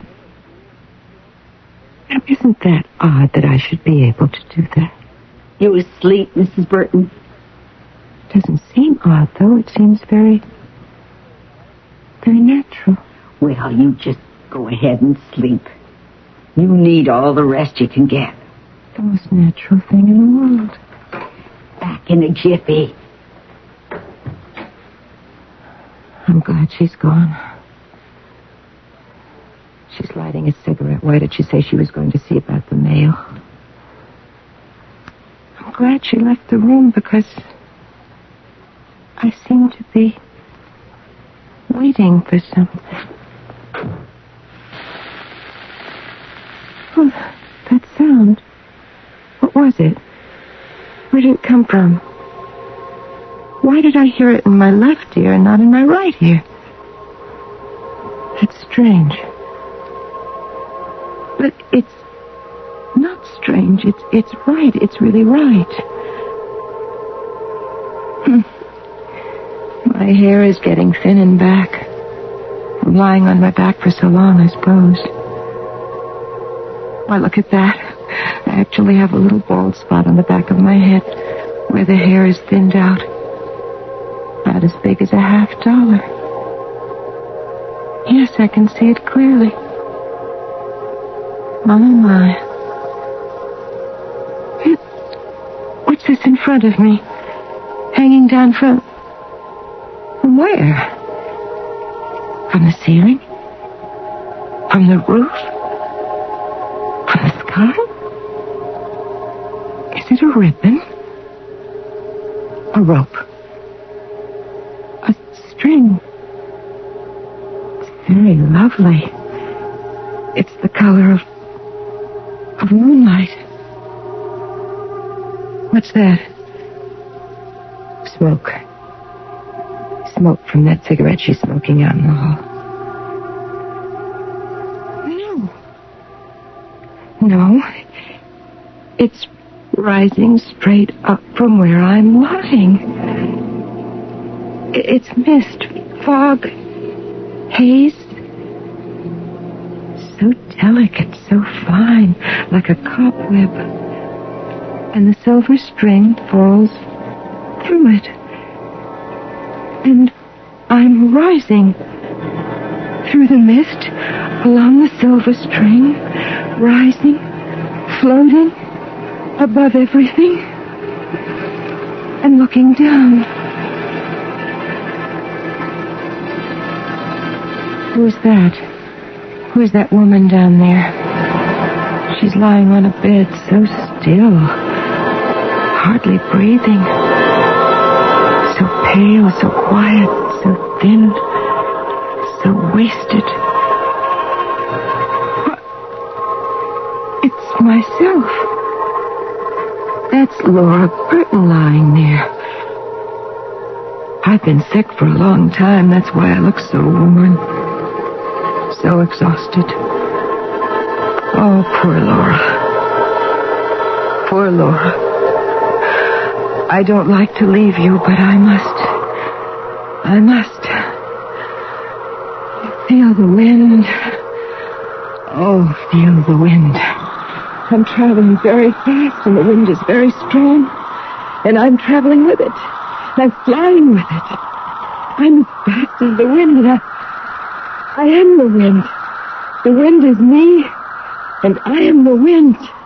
But the darkness, the deep, impenetrable darkness, like a starless night on a country road and no moon, no darker than that. A deep well, deep as the earth is deep. No, a tunnel. A long tube of some sort that stretches on and on. Endlessly on. Black as ink. As coal. As pitch. But wait. Look there. Look there. A light. A tiny little light. And I'm flying toward it. Straight on. So fast.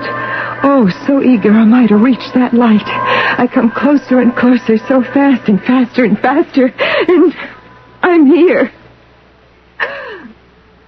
I'm here. Oh, how lovely it all is. How beautiful, how tranquil. Here is all the peace and rest I shall ever need or want. Where am I? Can this be paradise? There are flowers. See the flowers. Smell the flowers. And the golden light. It's not the sun. I see no sun. Only a shimmer of golden light. Oh, that poor woman. The one I left lying on her back in bed. Laura Burton. Wasn't that her name? I nearly forgot her. There she is, poor thing. So tired. So ill. The door is opening. Someone's coming into the room. Someone is crossing over to the bed where Laura Burton is lying. Well, now, everything all right? There wasn't any mail. Have you been a good girl while I was downstairs? Mrs. Burton, can't you hear me? I can't feel your pulse. I can't feel a thing. Oh, good Lord, that this should happen to me. I'll get your husband. I'll call the doctor. What a fuss. There she goes scurrying out of the room, running down the stairs. Oh, she almost fell. No, she's all right. She's knocking on the door. Yes, that's Robert's study. And there's Robert sitting at his desk. Come in. Mr. Burton, you better come upstairs. Why, something wrong? Mrs. Burton? I came downstairs just now to check and see if there was any mail. I was only out of the room for a minute or two. When I got back, well, I couldn't find her pulse. What? But maybe it's just very weak. It's been very weak for quite a while now, you know. Are you trying to tell me my wife... No, I don't mean she's dead. Nothing like that. Anyway, I don't think she is. It's more like she blacked out or something. I'm going up to her. Get on the phone and call Dr. Treadway. Get him over here right away. What was the matter with me? Was I ill? Did I have pain? Did I suffer? I can't remember anything. Still, there must have been something. Robert looked so concerned, so unhappy. He looks frantic. Laura, sweetheart, the nurse just told me. She said you weren't well. She's calling the doctor, darling. He'll be here any minute now. He'll give you something. He'll know what to do. Because I don't know, Laura. I'd do anything, only I don't know what the right thing is. I just don't know. Oh, Robert, don't cry. Please don't cry.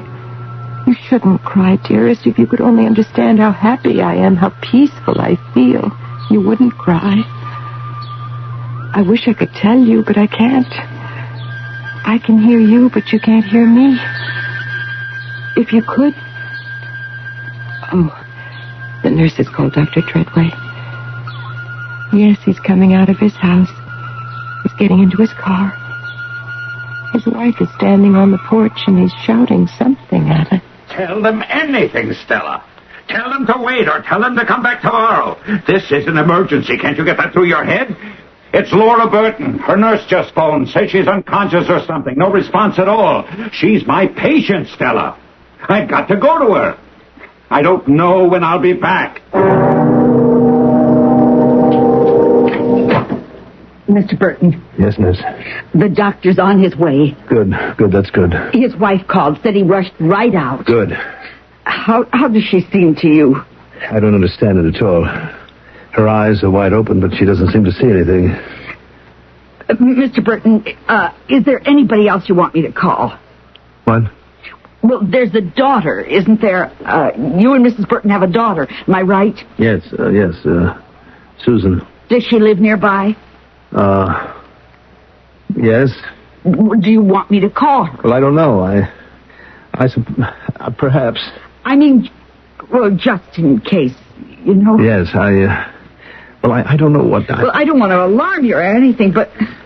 Well, you know. Look, her phone number is in Mrs. Burton's little book, the one over there. Yes. I guess maybe you had better call her. Oh, just in case, you know. You'll find it under the B's. Susan Burton. Okay. I think it's best. I mean, just in case. Darling, you would want to see Susan, wouldn't you? Of course you would. I mean, no matter what happened before, you'd want to see our daughter. And when Susan gets here, you'll feel better. Believe me, the doctor will give you something, and when Susan gets here, everything will be all right. You'll see, my love. My dear love, my sweet one, you'll see. Everything will be all right. There's no answer, Mr. Burton. What? Your daughter's phone, it doesn't answer. Oh. Well, try again. Later. Of course Susan's phone doesn't answer. Susan's not there. And there's no use calling back later. She isn't there.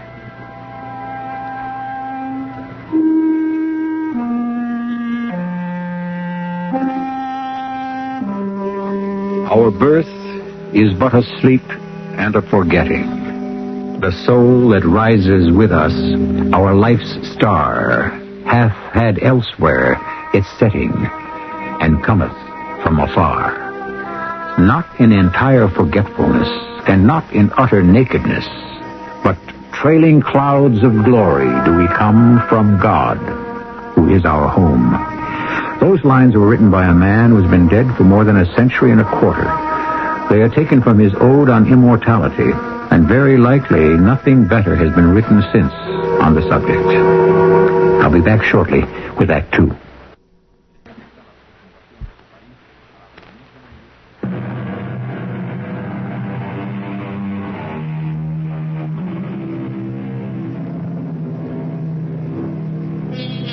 Dying is something we'd rather not think about.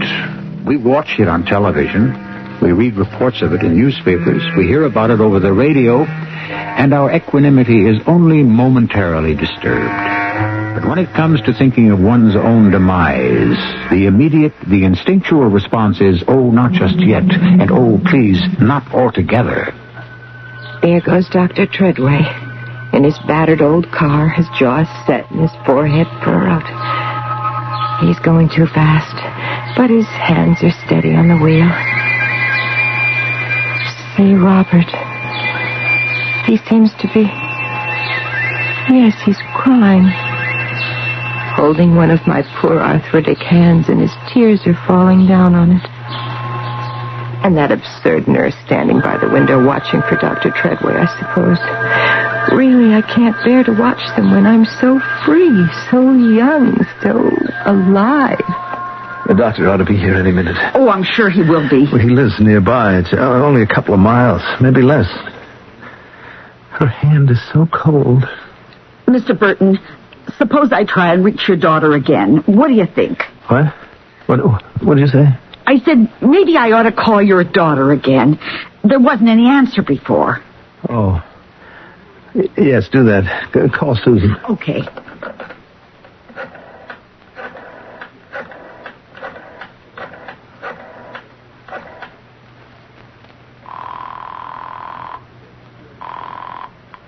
Hello? That's the doctor. Hello. Hold on. Hello? Never mind. I'll let him in. Hello. May I speak with Miss Susan Burton, please? Susan Burton. I'm calling for her father. There's no Susan Burton here. Are you sure? She moved out. Well, can you tell me where she moved to? No idea. It's quite important. Hello? Hello? Oh, you got here fast, Doctor. Thank you. Thank you very much. Treadway. That's all right. Let's have a look at her. Hello? Oh, dear. How long's she been like this? Not very long. Just for a few minutes, my nurse. Oh, not long. I went down to check on the mail. I thought she was asleep. When I came back, her eyes were open, but I couldn't get any response. And her eyes are closed now. They are? They weren't before. I came up when the nurse told me, just before we called you. They were wide open then, but she didn't seem to be looking at anything. They're closed now. Is that good, Doctor? Is that a good sign? I don't know. Could be. What are you doing? You're giving her an injection. What can I do? Keep quiet and wait. That's what I'm going to do. Did I feel that little needle go into my arm? Or do I just think I felt it because I saw him do it? How worried they all look, how troubled. I'd like to help them, but I can't. I have other things to do. Drifting in this golden light, smelling the flowers, listening to the music, and looking, searching. For what? For something. For someone. Yes, there's someone here I want to find. Oh, yes, there she is. My mother. My lovely mother, all dressed in white. Why, it's the dress we buried her in, all white lace. Mother. Mother, I'm here. I'm Laura. I've come to be with you. Oh, Mother, don't back off. I'm your little girl. I've come to be with you. Don't back away from me. Is anything happening, Doctor? Not yet. Well, shouldn't she begin to react or something? Just be patient. There ought to be some kind of response to the injection, shouldn't there? Look, why don't you find something to do? I can't. I can't do anything until I know. You'll know when I know. Mr. Burton, I think I ought to tell you. I called your daughter. I called the number that was in the little book. Yes, you talked to Susan? Well, no. A man answered the phone and said she didn't live there. He said she moved out. Moved? Where to? Where did she move to? I asked him that, and he said he had no idea. Then he hung up. Oh, Lord. That your daughter you're talking about? Yes, it's Susan. We've been trying to reach her. We thought maybe she ought to be here. Probably she should. The nurse called the number that she gave us when she went away, you know. But it seems she's moved out of that place. Where to? They didn't know. Don't you know? I'm afraid we don't. No. We don't know. Mother, don't back away from me. Please don't. Aren't you glad to see me? I thought you would be. Wait. Let me see you. Oh, you are so beautiful in your white lace. So young, so graceful. Like a girl all in white. Mother, wait. You're not wearing the pearls, don't you remember? I gave Father the pearls to put around your neck. Where are they? What is that around your neck? Mother, what is it? You don't know where Susan is living? Well, I thought the number she left us, that was about 6 months ago. Now she's moved. That's what the man said. And you don't know where? Well, Susan left home, Doctor, very suddenly. She was only 16. She wanted to live her own life and go her own way. Get it all together. That's what she said. Young people talk that way these days. I think I know what they mean. Some of the time. Laura tried to understand. I mean, when she and I were Susan's age, we never thought of moving away from our parents at 16. We went to college. We stayed home. We didn't just leave. I mean, it wouldn't have been in our heads to just leave. We called her a few times, but she always said she was busy, very busy. Getting it all together. Yeah, something like that. Not together enough to tell you where she moved. No. So there's no way to reach her. No way at all. What are they saying? No way to reach Susan. I can see her. Right there. She's right there. In that little room. She's pressing something. Oh, my. There's hardly room for the ironing board in that tiny room. Now she's stopping. She looks so thoughtful. My little girl. And she's putting down the iron. She's waiting. Now she's going over to the telephone.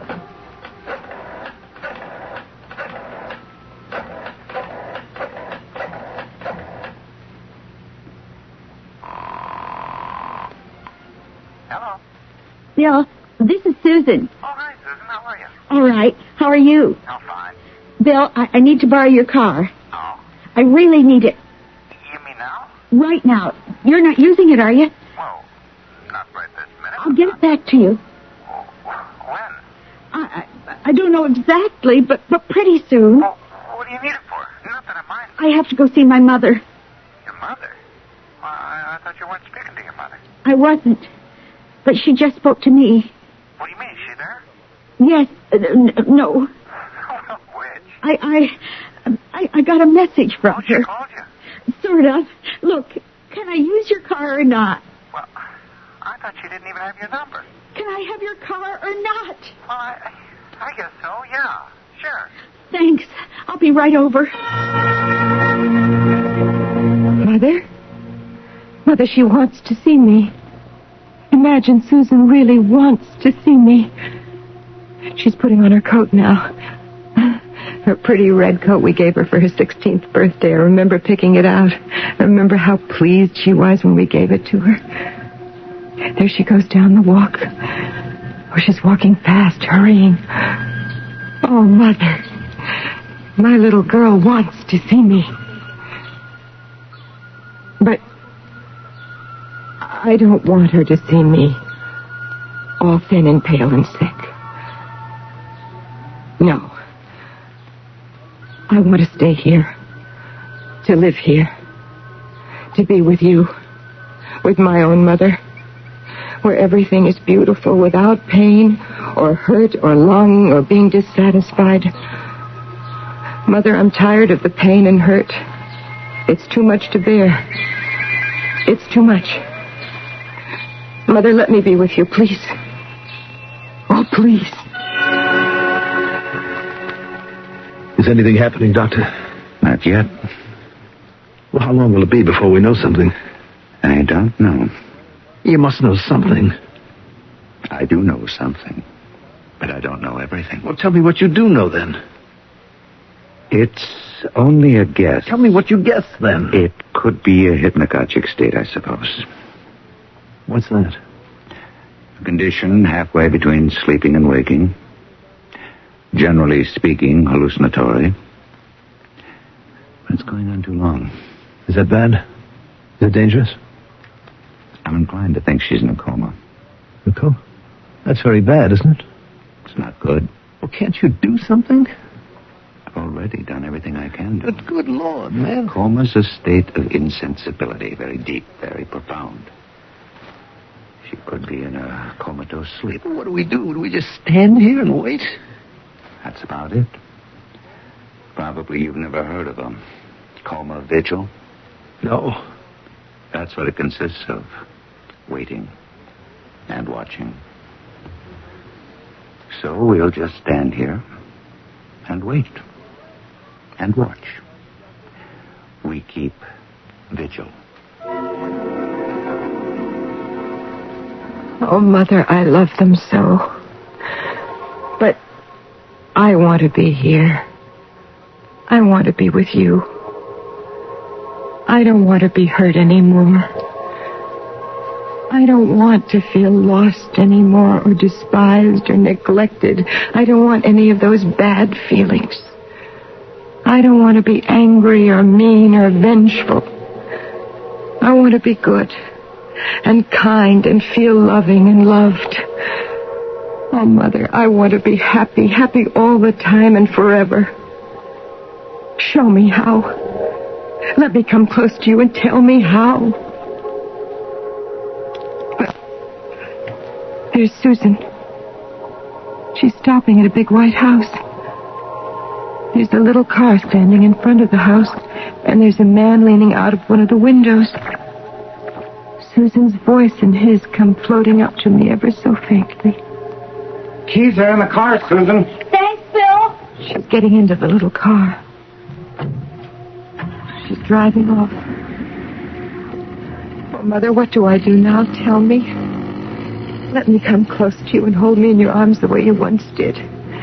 And I will stay with you forever, and we'll always be together, and never, never again will I... Is that what I'll do? Or will I... What will I do? Mother? Oh, Mother, don't do that. You're holding up your hands. You're waving me away. You don't want me. You're telling me, go back. Go back.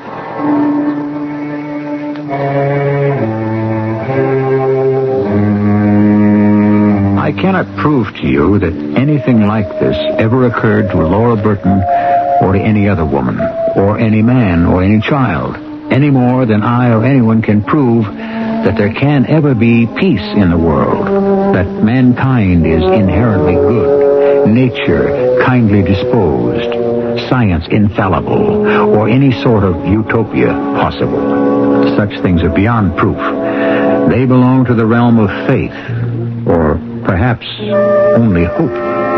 But both the hope and the faith are strong. I'll be back with our final act shortly.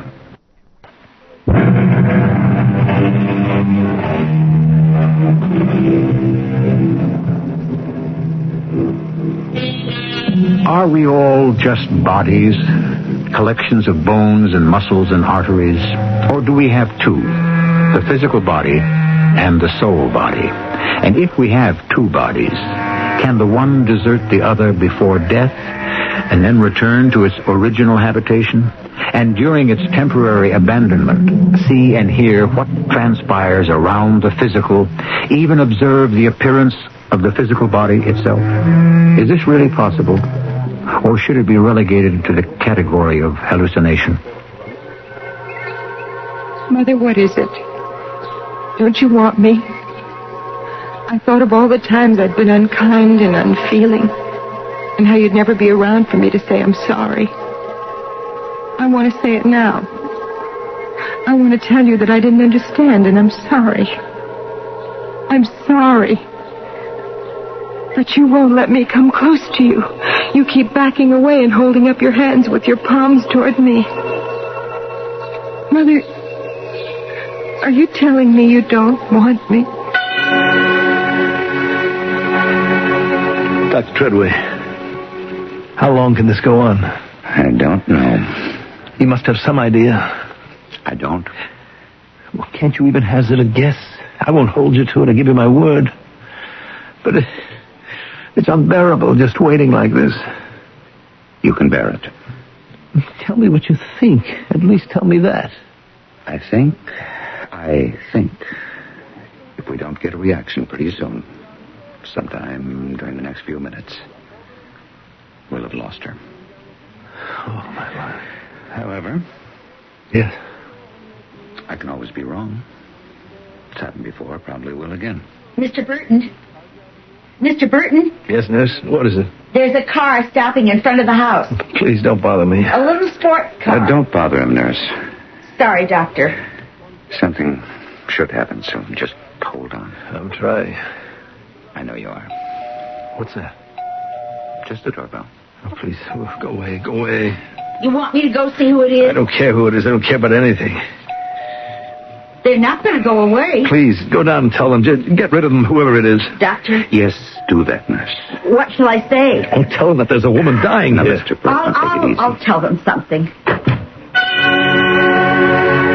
But it's Susan, Robert. It's Susan. Don't you know that? Susan's come back. She's come home. She was pressing a dress. I saw her standing in a tiny little room pressing a dress. I saw her, and I saw her look up as though she'd heard something or seen something, and she put down the iron, and she went to the telephone, and she called a man. His name was Bill, and she asked if she could borrow his car. He said, "What for?" And she said, I heard her. She said, "I have to go and see my mother." Me, Robert. She wanted to see me. Don't you know that? I think I can detect a pulse. You can? It's very faint. But it is a pulse, is that right? Yeah, let me have that stethoscope right there. Yes, yeah. Here. Yes. Well? Very slow. Very slow. There's a beat. You want to listen? Yes. Here, stick these in your ears. Yeah. Hear it? I hear it. Good Lord, I hear it. All right, now. She's alive, Doctor. That means she's alive. Yes, it means she's alive. Oh, Laura. Laura, speak to me, darling. Please, speak to me. She won't speak. She can't. Why not? Because she's not conscious. Doctor, look. What is it? Her hand moved, Doctor. It did. It moved. I swear. Didn't you see it? It moved. I was holding her hand. I thought maybe I was holding too tightly, and I started to let go, and her fingers closed on my hand. They did. I swear they did. Now, that means something, doesn't it? Maybe it does. Maybe not. Could be just a reflex action. Those things happen. But I felt it, I tell you. I felt her fingers close on my hand as though she didn't want to let go. Tell me it means something. Doctor. Daddy, What? Who are you? it's Susan, Daddy. Huh? Don't you know me? Susan. Yes, Daddy. What are you doing here? How did you get here? I came to see Mother. Your mother's very ill, Susan. She's not... No, she's not dead, but she may be dying. Oh, Mother. Wait a minute. What is it? Look at her eyelids. Susan, come over here. Stand next to the bed. Oh. Now, watch your eyelids. Oh, they're moving, kind of. They're not opening. They're just sort of flickering. She's dreaming. How do you know that? Those flickerings, as you call them, are what we call rapid eye movements. Beneath her lids, her eyes are moving, flickering back and forth. But why? Why are they? Because she's seeing things. She's dreaming. Yes, I think we can all relax a little now. She's not going to die. Goodbye, Mother. I want to stay with you, but you don't want me to. You want me to go back, don't you? Oh, yes. I see you smile. And you're nodding your head. You mean yes. Go back. Go back. Oh, Mother. The truth is, I want to go back. I really do. Back to all the pain, all the sadness, all the things that go wrong. Yes, I want to go back to all that. I'll take all of it, Mother. I'll take it all. The moments of joy, too, Mother. The little moments filled with sunlight. The soft moments of being content. The few hours when things go well. And I feel cherished. It's not that I don't love you, Mother. It's that I want, I need, I must go back. My dear, goodbye. Goodbye.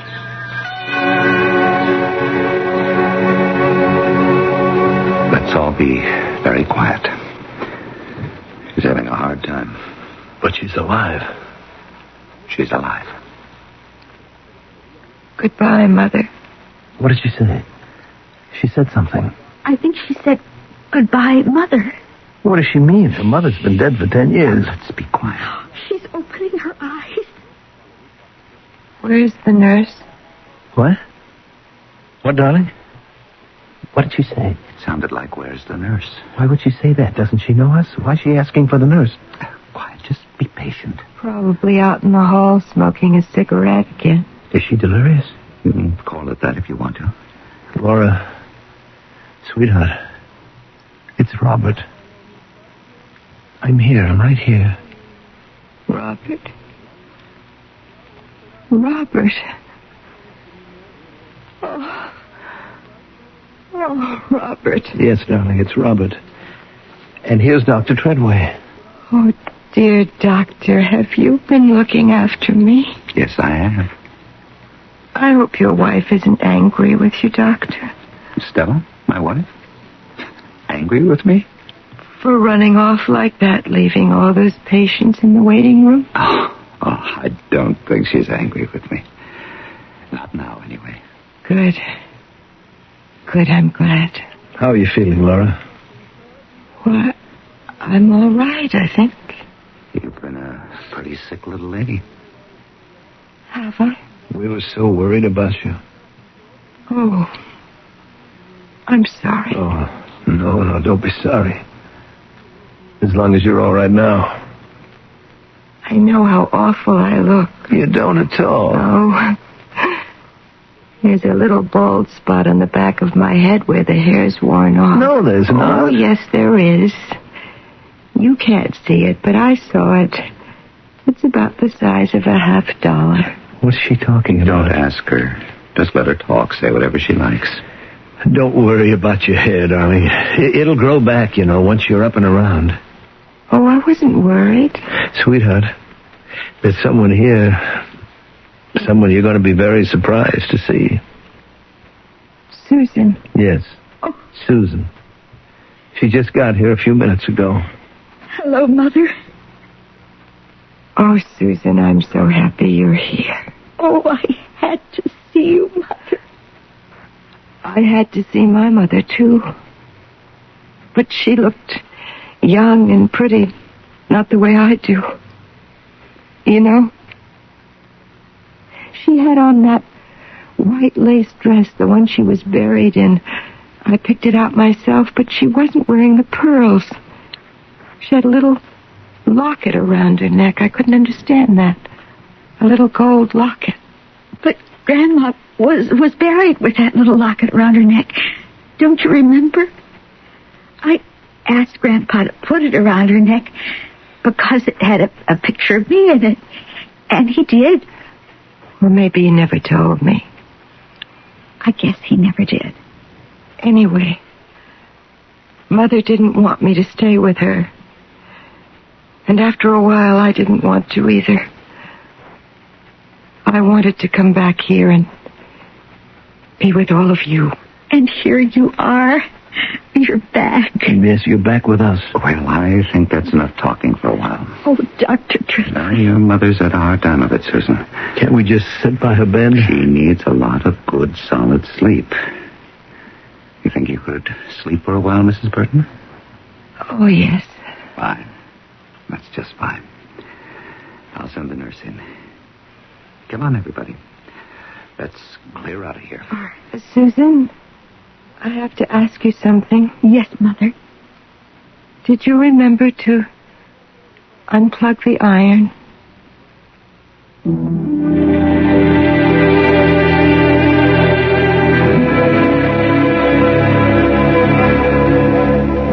Of course, you know that what we have attempted to dramatize for you is an out-of-the-body experience, commonly called astral projection. I myself have never had such an experience, and I cannot promise you that the dramatization is accurate. But people who have experienced it say that in most respects it is. I'll be back shortly.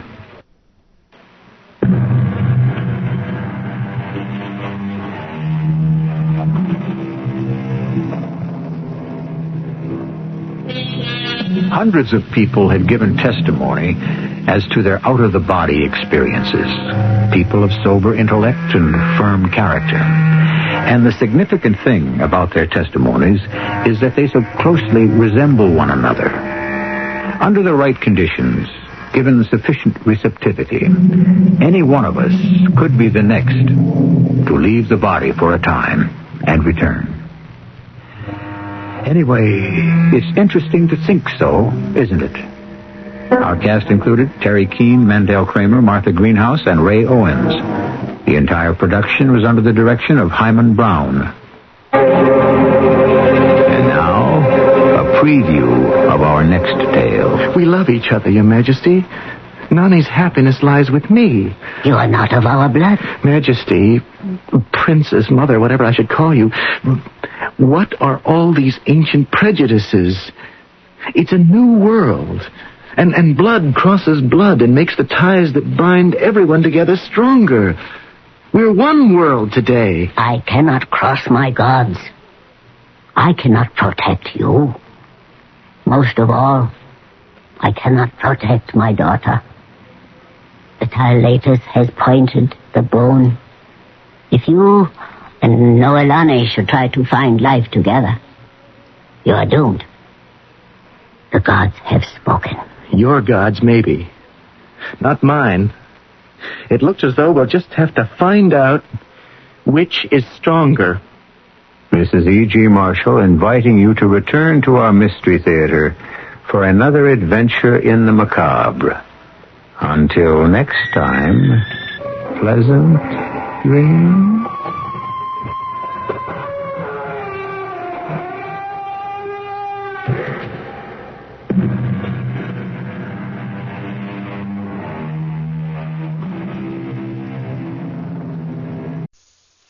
CBS Radio Mystery Theater presents...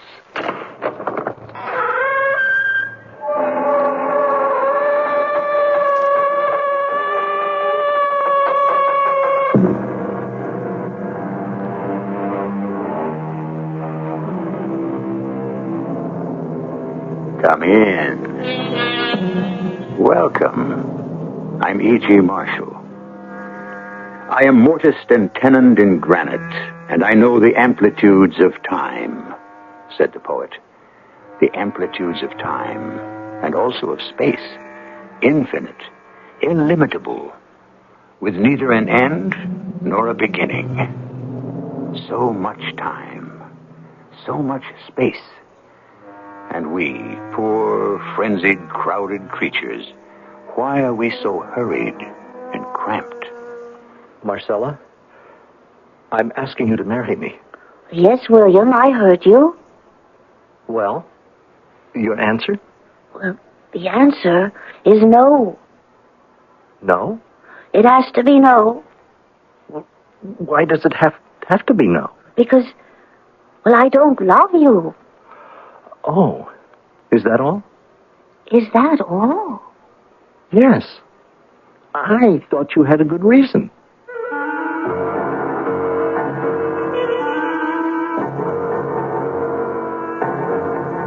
Our mystery drama, Fire and Ice, was written especially for the Mystery Theater by Sam Dan and stars Fred Gwynn and Marion Haley. It is sponsored in part by Contact, the 12-hour cold capsule, and True Value hardware stores. I'll be back shortly with Act One.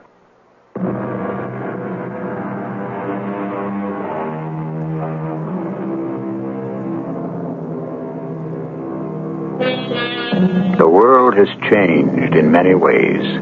There was a time when every man's home was his castle, and every man was king. This doesn't necessarily mean that his wife was a queen. What it meant was that his word was law, and everyone in the house obeyed it, or else. Or else what? Well, it didn't come up often enough to be very much of a problem in most places. At any rate, we're concerned with an autocrat named J.J. Trelawney in the year 1912. Father? Who's that? What? Oh, it's you. Yes, Father, it's me, Marcella. What's on your face? Paint? Oh, no, Father, it's powder. Just as bad. Well, it's rice powder, Father. Even the minister's wife wears it. The same rice we eat? Yes, Father. Come in. Don't just stand there. Well, The same rice we eat. Oh, yes, Father. I see you're wearing enough of it to save an entire heathen village from starvation. I hadn't thought of it that way. I don't know what the world's coming to. Father, may I speak with you? Of course you can speak with me. Well, Father, there's this young man, What? Which young man? the one I met at this concert. What did you want to meet a young man at a concert for? Well, Father, he's really very nice. Well, nice, fine, but what about William? William? Yes, William. William's my right-hand man. Well, I know that. He's a fella for you. But, Father... Yeah, you must admit, he's smart. Well, yes, he is. And he's going to be rich one day. Very rich. Well, yes, he will. Well, then, what do you want to meet other young men for? Well, Father, Edward is so... Oh, Edward, is it? Yes. Edward. He's so... So, what? Oh, he's just, Yes? I don't know. Here's a fella, and you seem gone on him. And when I ask you why, it's because he's just... and I don't know. Oh, but, Father... No. That won't do, my girl. William Stillwell's the man for you. Oh, please, Father. I don't love William Stillwell. Love. What's love? Well, it's, It's, what? I can't define it exactly, but... Well, neither can the dictionary. It's a strong liking, a fondness for, a devotion to, an affection. You see, my girl, I happen to look it up. I like to be sure of my ground. Now, you've got to put your life on a practical basis. Do you agree? Yes, Father. And you've got to do the thing that makes sense. Yes, Father. Which is why I have to choose your husband for you. As a man of the world, I will not be carried away by sentiment. I can be depended on to make the proper choice. Whereas you're a giddy young thing. And as if that weren't enough, you're also a woman, which means you simply do not have the qualifications for rational thinking. Isn't that so? Yes, Father. Believe me, you'll marry William Stillwell one day. One fine day. Belle D. Where does that come from? Why do I remember that? It's from the new opera by Mr. Puccini, Madame Butterfly. Oh, yes. And that fellow's in it who has such a fine voice. What's his name? Mr. Caruso, Father, but he didn't sing the aria. Oh, it was the Japanese girl? Yes. Well, they're all a bunch of foreigners. Oh.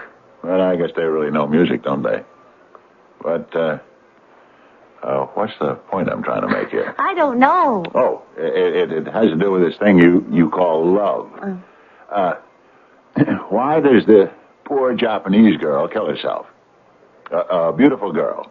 Well off, all sorts of bright prospects. Could have a great future. Why does she kill herself? For love. That's my point. Exactly. Love. Well, what is she needed for? What good did it do her? Where did it get her? Well, but, Father... So let's not hear another word about love, all right? Is that clear? Yes, Father. He had a way, my father did, of making things so crystal clear. But he was older, wiser, more experienced, which meant he knew better. And everything was for my own good. I look back at it now, after all these years. The world now is so different.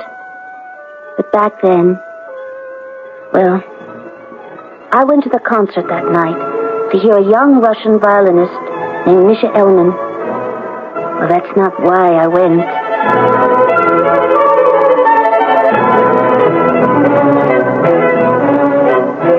I went because I knew he would be there.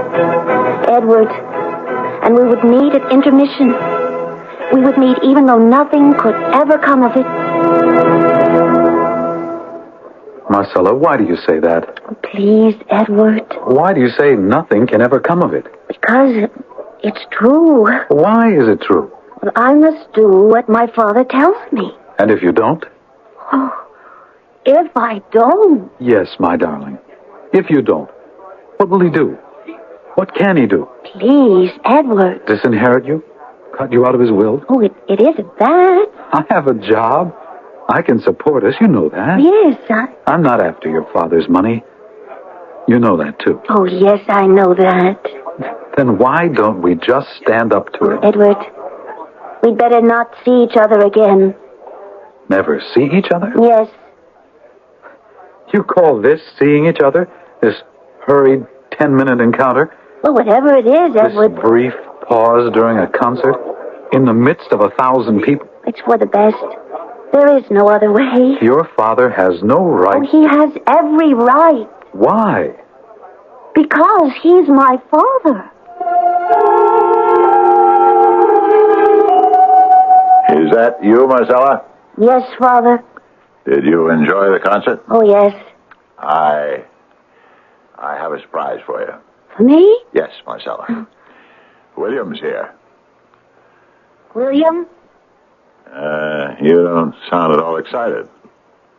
Well, I'm not excited. Yes, William spent the evening with me. We had some reports to analyze. William has a brilliant mind. Spend a little time with William. He's in my study. Talk to him. You'll see how eminently sensible the two of you would be together. William, step in here, please. Yes, Mr. Trelawney. Oh, good evening, Marcella. Good evening, William. I've had Starbuck prepare this little buffet. I know you must be famished after the concert, my dear. And you, William, you worked hard enough to earn a little supper. Well, thank you, sir. Why don't you young people enjoy the supper, while I finish up in the study? May I help you to some caviar, Marcella? No, thank you. Some pheasant? Oh, I'm not hungry. Did you enjoy the concert? Yes. Well, I'm not one for music. I find it a waste of time. Oh? You know, I don't find it productive. Productive? Mm-hmm. Oh.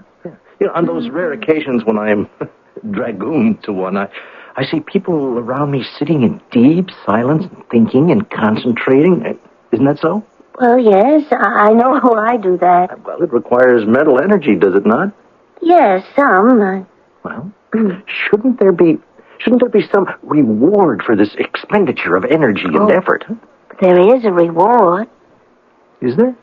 Well, yes. Well, I'm not sure I can describe it. Well, then it's a rather poor reward. Oh, no. No, it's rich. Rich? In what? No. Things of the spirit. Things of the spirit. Tell me something, Marcella. These things of the spirit, what can one do with them? Do with them? Mm-hmm. Can you take these things of the spirit into a bank and discount them for cash? No, I don't suppose so. Well, then, of what value are they? Well, William, they do things for the mind, for the heart, for the soul. Well, as I understand it, you spent 2 hours in Carnegie Hall listening to some Russian fiddler. Yes. Mm-hmm. And you gave him all your attention and concentration. Yes, I did. And as a result, you claim to be richer in things of the spirit? I think I have a headache, William. I may have concentrated, a bit too deeply. I'm sorry. I wonder if you'll excuse me. Yes, of course. Good night, William. Yeah, good night. Oh, Before you go, I had come here this evening for one purpose. I know. To work with my father. No, not exactly. But to see you. To see me? Yes. I didn't know you'd be out. See, the reason I came here, well, should not come as a complete surprise to you. It was to ask your hand in marriage. Oh. Yes, I had discussed it with your father. Ah, I know that. Well, he's quite enthusiastic. So I understand. He thinks it's a splendid idea. Yes, I'm sure he does. He's all for it. He already told me. Then it's all settled. Regardless of my answer? Your answer? Oh, of course. I must have your answer, too. Oh, it's very sensitive of you to ascertain my wishes. William, I would marry you gladly. However, there's a problem. Oh, a problem? I don't love you. What did you say?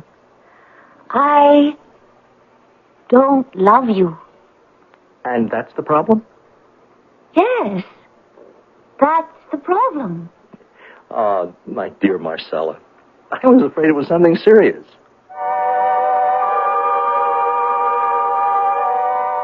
Love, says the popular song, your magic spell is everywhere. Well, not quite everywhere. Not in the heart of Marcella Trelawney. Well, it's in there, but obviously not for Mr. William Stillwell. So that should be the end of it. But don't forget, the year is 1912, and that was another world. And we shall return to it shortly when I bring you Act 2.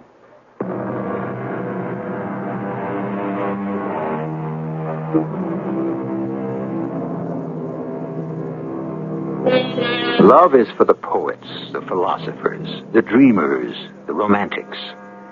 And we wonder why sometimes, since it seems to have treated most of them quite shabbily. Well, today, of course, we claim to marry for love. A generation or so ago, this wasn't the case. Are we happier than our grandparents? Who really knows? But you don't understand, William. I don't love you. Is that a reason not to marry me? Please, William, you must excuse me. I'm very tired.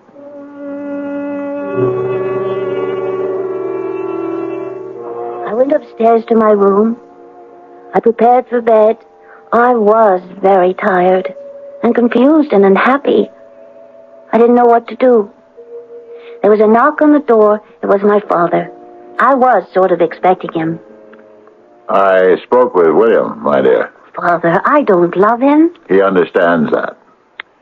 And I understand. Well, then why do you insist that I marry him? Because he'll make you an excellent husband. Without love? Love, my dear, only confuses the issue. Please, Father, the issue is clear enough for me. Marriage should primarily be a strengthening of one's position. In the past, did kings and queens marry for love? Of course not. It was to unite families, expand territories. Father, I'm not a queen. But you are. You're the daughter of a millionaire. It is your duty to protect your fortune. My fortune? The fortune you will one day inherit from me. Oh, Father, I don't care about... Nobody does at 21. Father, I mean it. Oh, all I can tell you is that I don't love William Stillwell. It's unfortunate. William Stillwell is a man who could preserve your fortune. What's wrong with him? Oh, Father, he doesn't like art. He doesn't like music. Teach him to enjoy them. Well, it isn't that either. I mean it. Well, then what is it? Well, it's just that there's something, something about him. Yes? Well, it's just something. Yeah. You were determined not to like him, I see. Oh, I'm sorry, Father. And you refuse to marry him. Well, I can't refuse to marry him if you command me to. I understand that. I was hoping you could arrive at the proper conclusion for yourself. It's this certain something, isn't it? Yes, Father. Well, it seems to me a man can be as wise as King Solomon, as handsome as Apollo, as strong as Hercules. He can be the paragon of every virtue known to man, and yet, if he does not possess that mysterious, certain something which the woman herself cannot define or even describe, he isn't worth her passing glance. Yeah. Well, this other fellow, what's his name? Edward Wilson. Edward Wilson. Well, we'll see. What will we see, Father? We'll see what he's made out of. Oh, Father, he's wonderful. That's what we're going to find out. Now, Marcella, I'll look this fellow over. And if I think he can cut the mustard, if I think he'll be better for you than William... Oh, you will. Just hear me out. I'll give him a fair trial, and then I'll stack each of them up against the other and come to my decision. Is that understood? Yes, Father. And you will agree with my choice? Yes, Father. And that will be the end of it. You'll obey your father with no further nonsense. Do you agree? Oh, Father, I agree. Of course I agree. Such a wonderful man, my father. He could have simply commanded me to marry William. But he loved me. Yes, much as he had no use for that word, he loved me. And he wanted me to be happy. And so Edward, my Edward, would get a fair trial. The very next night, Edward was asked to dinner. You say you're an astronomer, Edward? Yes, sir. I suppose it's a great deal of night work.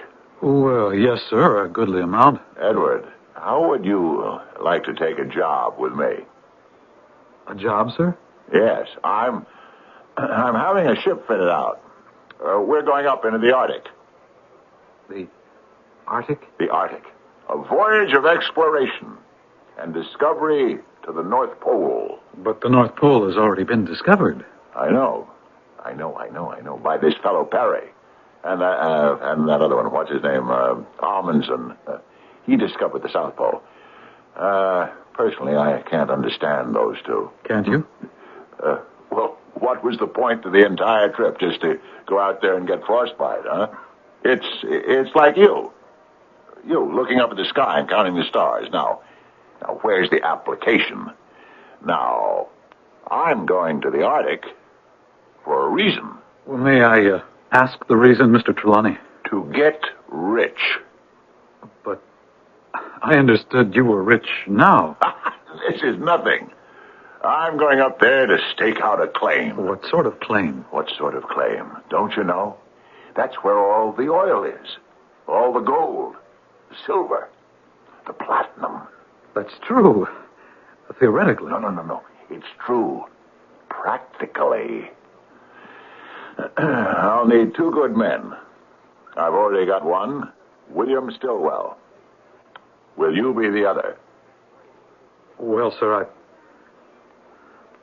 I'll think about it. We'll be leaving next week. Next week? I'll have to have your answer no later than tomorrow. It's Father's way of finding out about you. Well, he doesn't have to send me to the Arctic to find out. My life's an open book. But he does have to send you to the Arctic. Why? To see if you measure up to his standards. Besides, William Stillwell is going. Now he wants to see both of you together. Marcella, why do you have to... This absolute domination by your father. Please don't say that. But it's true. But I can't help the way I am. And I'm not sure it's wrong. You're not sure? Well, doesn't every instinct... Oh, please, darling, what do I know about the world? I've always been sheltered, taken care of. My father's always protected me. Oh, his wise Edward experience. I know he loves me. He wants me to be happy. Now, would he insist on my marriage to William Stillwell if he weren't sure that that was the best choice? I know he only wants what's best for me. And you? Shouldn't you have anything to say about that? I love you, Edward. That is, I think I love you. You think? Oh, what is it I really have for you? Only a feeling. Something I can't explain. Why I feel this way, I don't know.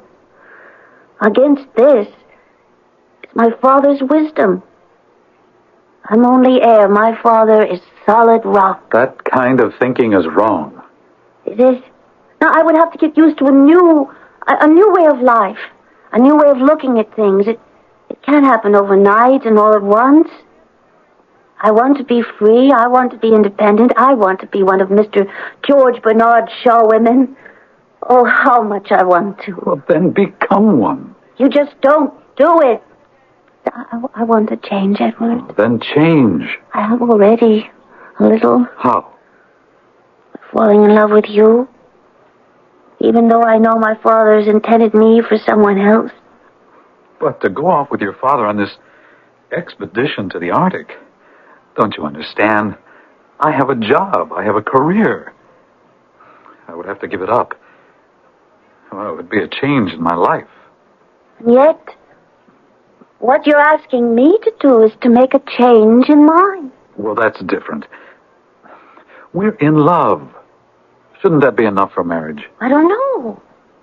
It's enough for some people, but not for others. I don't know if it would be enough for us. Why did I have to fall in love with you? Well, all right. You win. I'll go on the trip. Oh, darling. I know Father will see that you're the best man. Oh, no, Marcella. William Stillwell's going to be the best man. I shall become the bridegroom.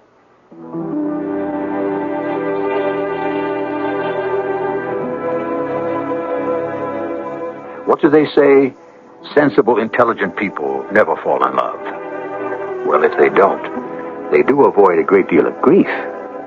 But they also miss out on a goodly amount of fun.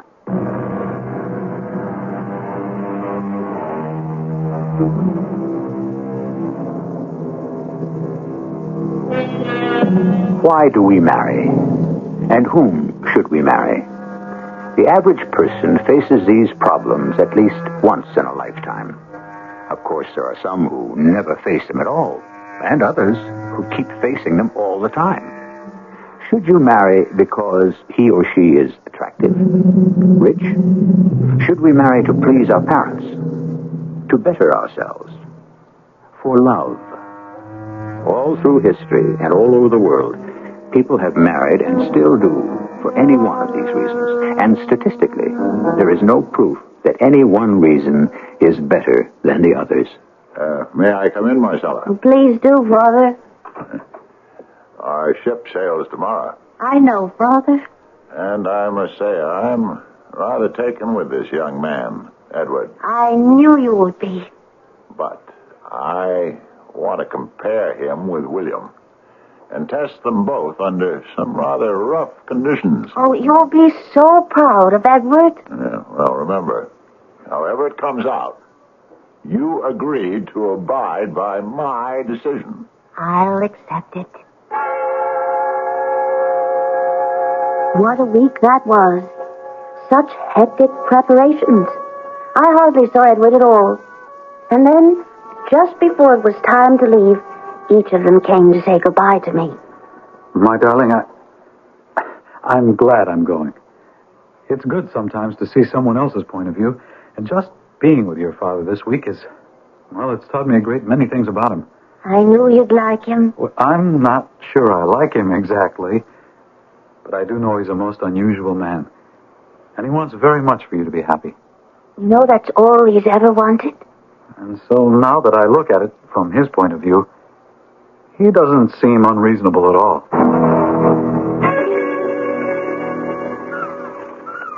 Careful. Careful there, Marcella. Here, let me take your arm. That gangplank sways quite a bit. Yeah. Hey, here you are. Well, hey, what are you doing down here at the dock? Well, I just came down to, Yes, I know you didn't come to see me. Well, I came to look at the boat. You mean the ship? Oh, I didn't know there was a difference. Well, it has to do with size. Marcella, what do you see in this fellow Edward? Oh, he has a beautiful soul. Oh, what is the use? I talk to you, and what do I get? I get words that really have no meaning. Words like love and soul. All right, what is soul? If you even have to ask such a question. I do. The fact is, no one has ever seen a soul, have they? But now that's ridiculous. Why? Why is it ridiculous? Now, how big is the soul? What does it look like? Where can you find it? William, may I ask you something? What do you want with me? I mean, why do you want to marry me? Oh, I know. Well, if you don't beat all. If you know, why do you ask? Well, it's the practical course of action. I'm the logical choice. But shouldn't there, William, be more than that? I mean, shouldn't two people be happy? We'll be happy. Well, how can we be happy, William, if we're not in love? What's love? Oh, there you go again. What did I say now? Oh, if you have to ask. And then the boat, or the ship, sailed. It was quite a day. Flags were flying in the harbor. The air was filled with cheers, whistles from all the craft. Bands were playing. I mean, there were reporters, and the mayor was there, and the governor, and important people from Washington. Oh, President Taft himself sent a telegram, and then the ship was gone. And all that I had were letters. I've never seen such brilliant colors. Everyone thinks the Arctic is white. But when the sun hits the ice, it explodes into thousands of glorious rainbows. I long for you constantly. Edward. Nothing much to report. One day's pretty much like the other. Just ice and snow and the sun. Soon we're going to lose the sun and just be stuck with the ice and snow. Best from William. Whatever there is to the summer is about to disappear. We are now going to get into the real Arctic. Already, it's getting to be constant twilight. Soon it will be night. A night that will last for 6 months. But it's good. It's starting to separate the men from the boys. I'm getting to know things about both of them. Things I could never learn in the ordinary way back at home. I'll write more later. Your loving father. But he never did. He never wrote another letter. The reporters wouldn't stop ringing my telephone, knocking at my door. What did they want of me? They knew more about it than I did. Miss Trelawney, do you have a statement? A statement? Tell us about the great tragedy. Tragedy? Yeah, your father is reported missing in the Arctic. Well, yes, I know. Oh, what can you tell us about it? Nothing, but surely, Miss Trelawney... Please, gentlemen, I don't know what to say. Do you have any plans? Plans? Yeah, plans. What are you going to do about the Trelawney Industries? I don't know. Well, will you assume personal control? Do you intend to become America's first great woman industrialist? I haven't thought anything about like that. What are your views on women's suffrage, Miss Trelawney? Please, gentlemen, please. There was only one thing I wanted to do, and I did it. I ordered a boat or a ship, I don't know, and I commanded the captain to sail north along the Atlantic coast, up past Labrador and Newfoundland, find a place called Baffin's Island into the Davis Strait, then up north to the very edge of the frozen polar wastes. Finally, I arrived at the site of my father's base camp. It was a large, well-constructed settlement. It was warm. It was safe. Marcella, but you shouldn't have come here.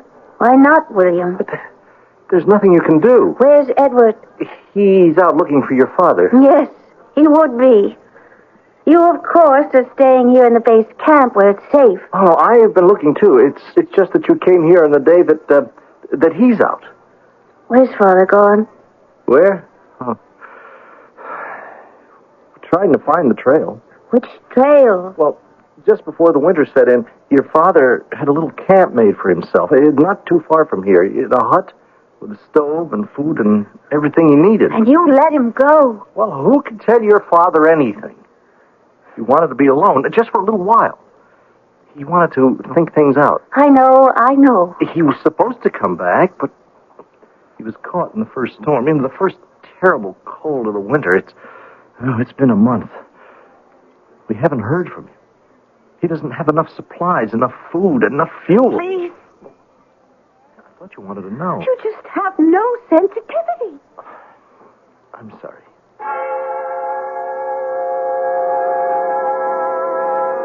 And so I will remain here all winter until the light of summer returns.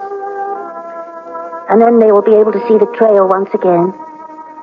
And then they will recover my father's body. And perhaps there will be a letter for me from him, his very last letter, in which he'll tell me his decision. But don't I know that decision? Even now, don't I know it? Now that he's seen Edward under these terrible conditions, can there be any doubt? Edward, the kind, understanding, gentle Edward with the beautiful soul. If he didn't choose Edward, how could I bear it? How could I obey him? But he did choose Edward, he did. Because the very next day, Edward came back to the base camp with proof. The written proof. Oh, darling, I'm so sorry, so sorry. You found him? Yes, I found him. And he's dead? I can't tell you how. But you must tell me everything. He died of the cold. You mean he froze to death?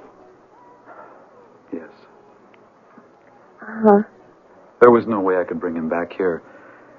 Well, that will have to wait for the summer. I understand. For some things of his I knew you would want.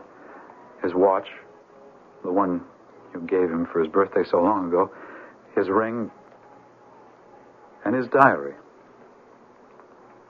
Diary? Yes. He kept it to the last day. There isn't very much written in it for more than a month.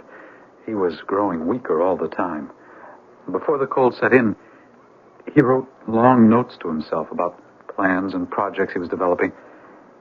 Even as his fuel and food ran out, he just kept writing. Another day, cold, bleak, another day. Perhaps it will bring rescue. They're trying to find me. I know. And then pages of nothing. Until the final day. See what he writes? I don't know how cold it is. The thermometer is cracked.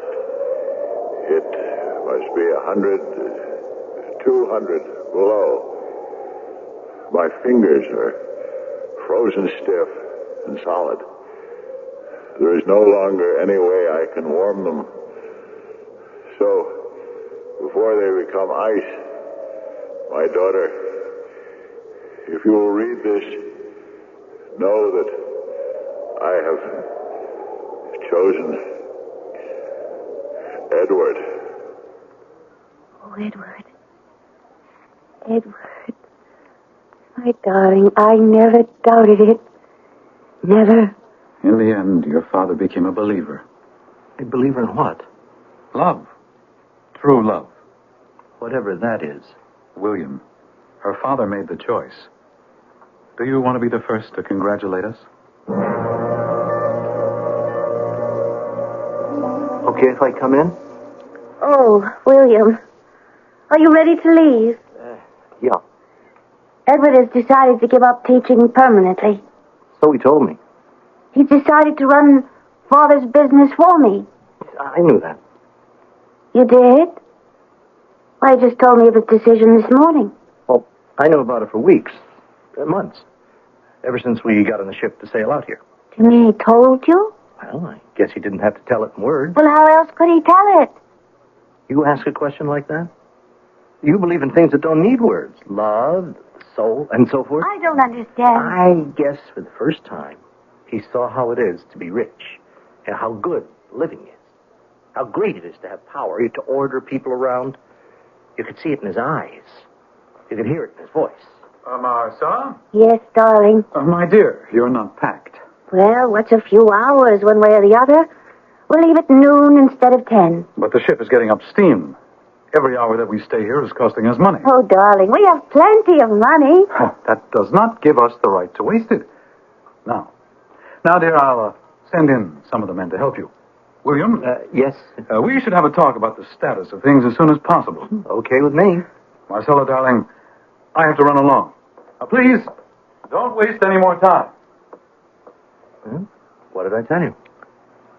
Well, I suppose that underneath it all, Edward was always cut out to be a businessman. And Father understood it. And that's why Father approved of him. Do you approve of him? What a question. But you haven't answered it. I promised my father I would abide by his decision. Well, you could sound a little more enthusiastic. Oh, what do you know about it? What do you know about anything? I used to know nothing at all about anything. And then I came out here. I realized how unimportant we really are in the face of, well, call it nature. I guess the Arctic does different things to different people. Showed me how small I am. I guess it convinced Edward of how big he could be. You're still going to work for the company, aren't you? No. Why not? Edward needs you. But I don't need Edward. I need you, though. Now, William, my father made the decision, and I promised him I would... Your father didn't make the decision. But he didn't decide on Edward. It's in his diary. He wrote it. Did he? Here it is. His last words. He didn't write them. How can you say that? Can't you see it? It's obvious. Read what he's supposed to have written. Can it be 200 below? My fingers are frozen stiff and solid. How could he write under those conditions? He could manage it somehow. Well, maybe he could manage his fingers. But how about the ink? The ink? Yes. Wouldn't the ink, like everything else,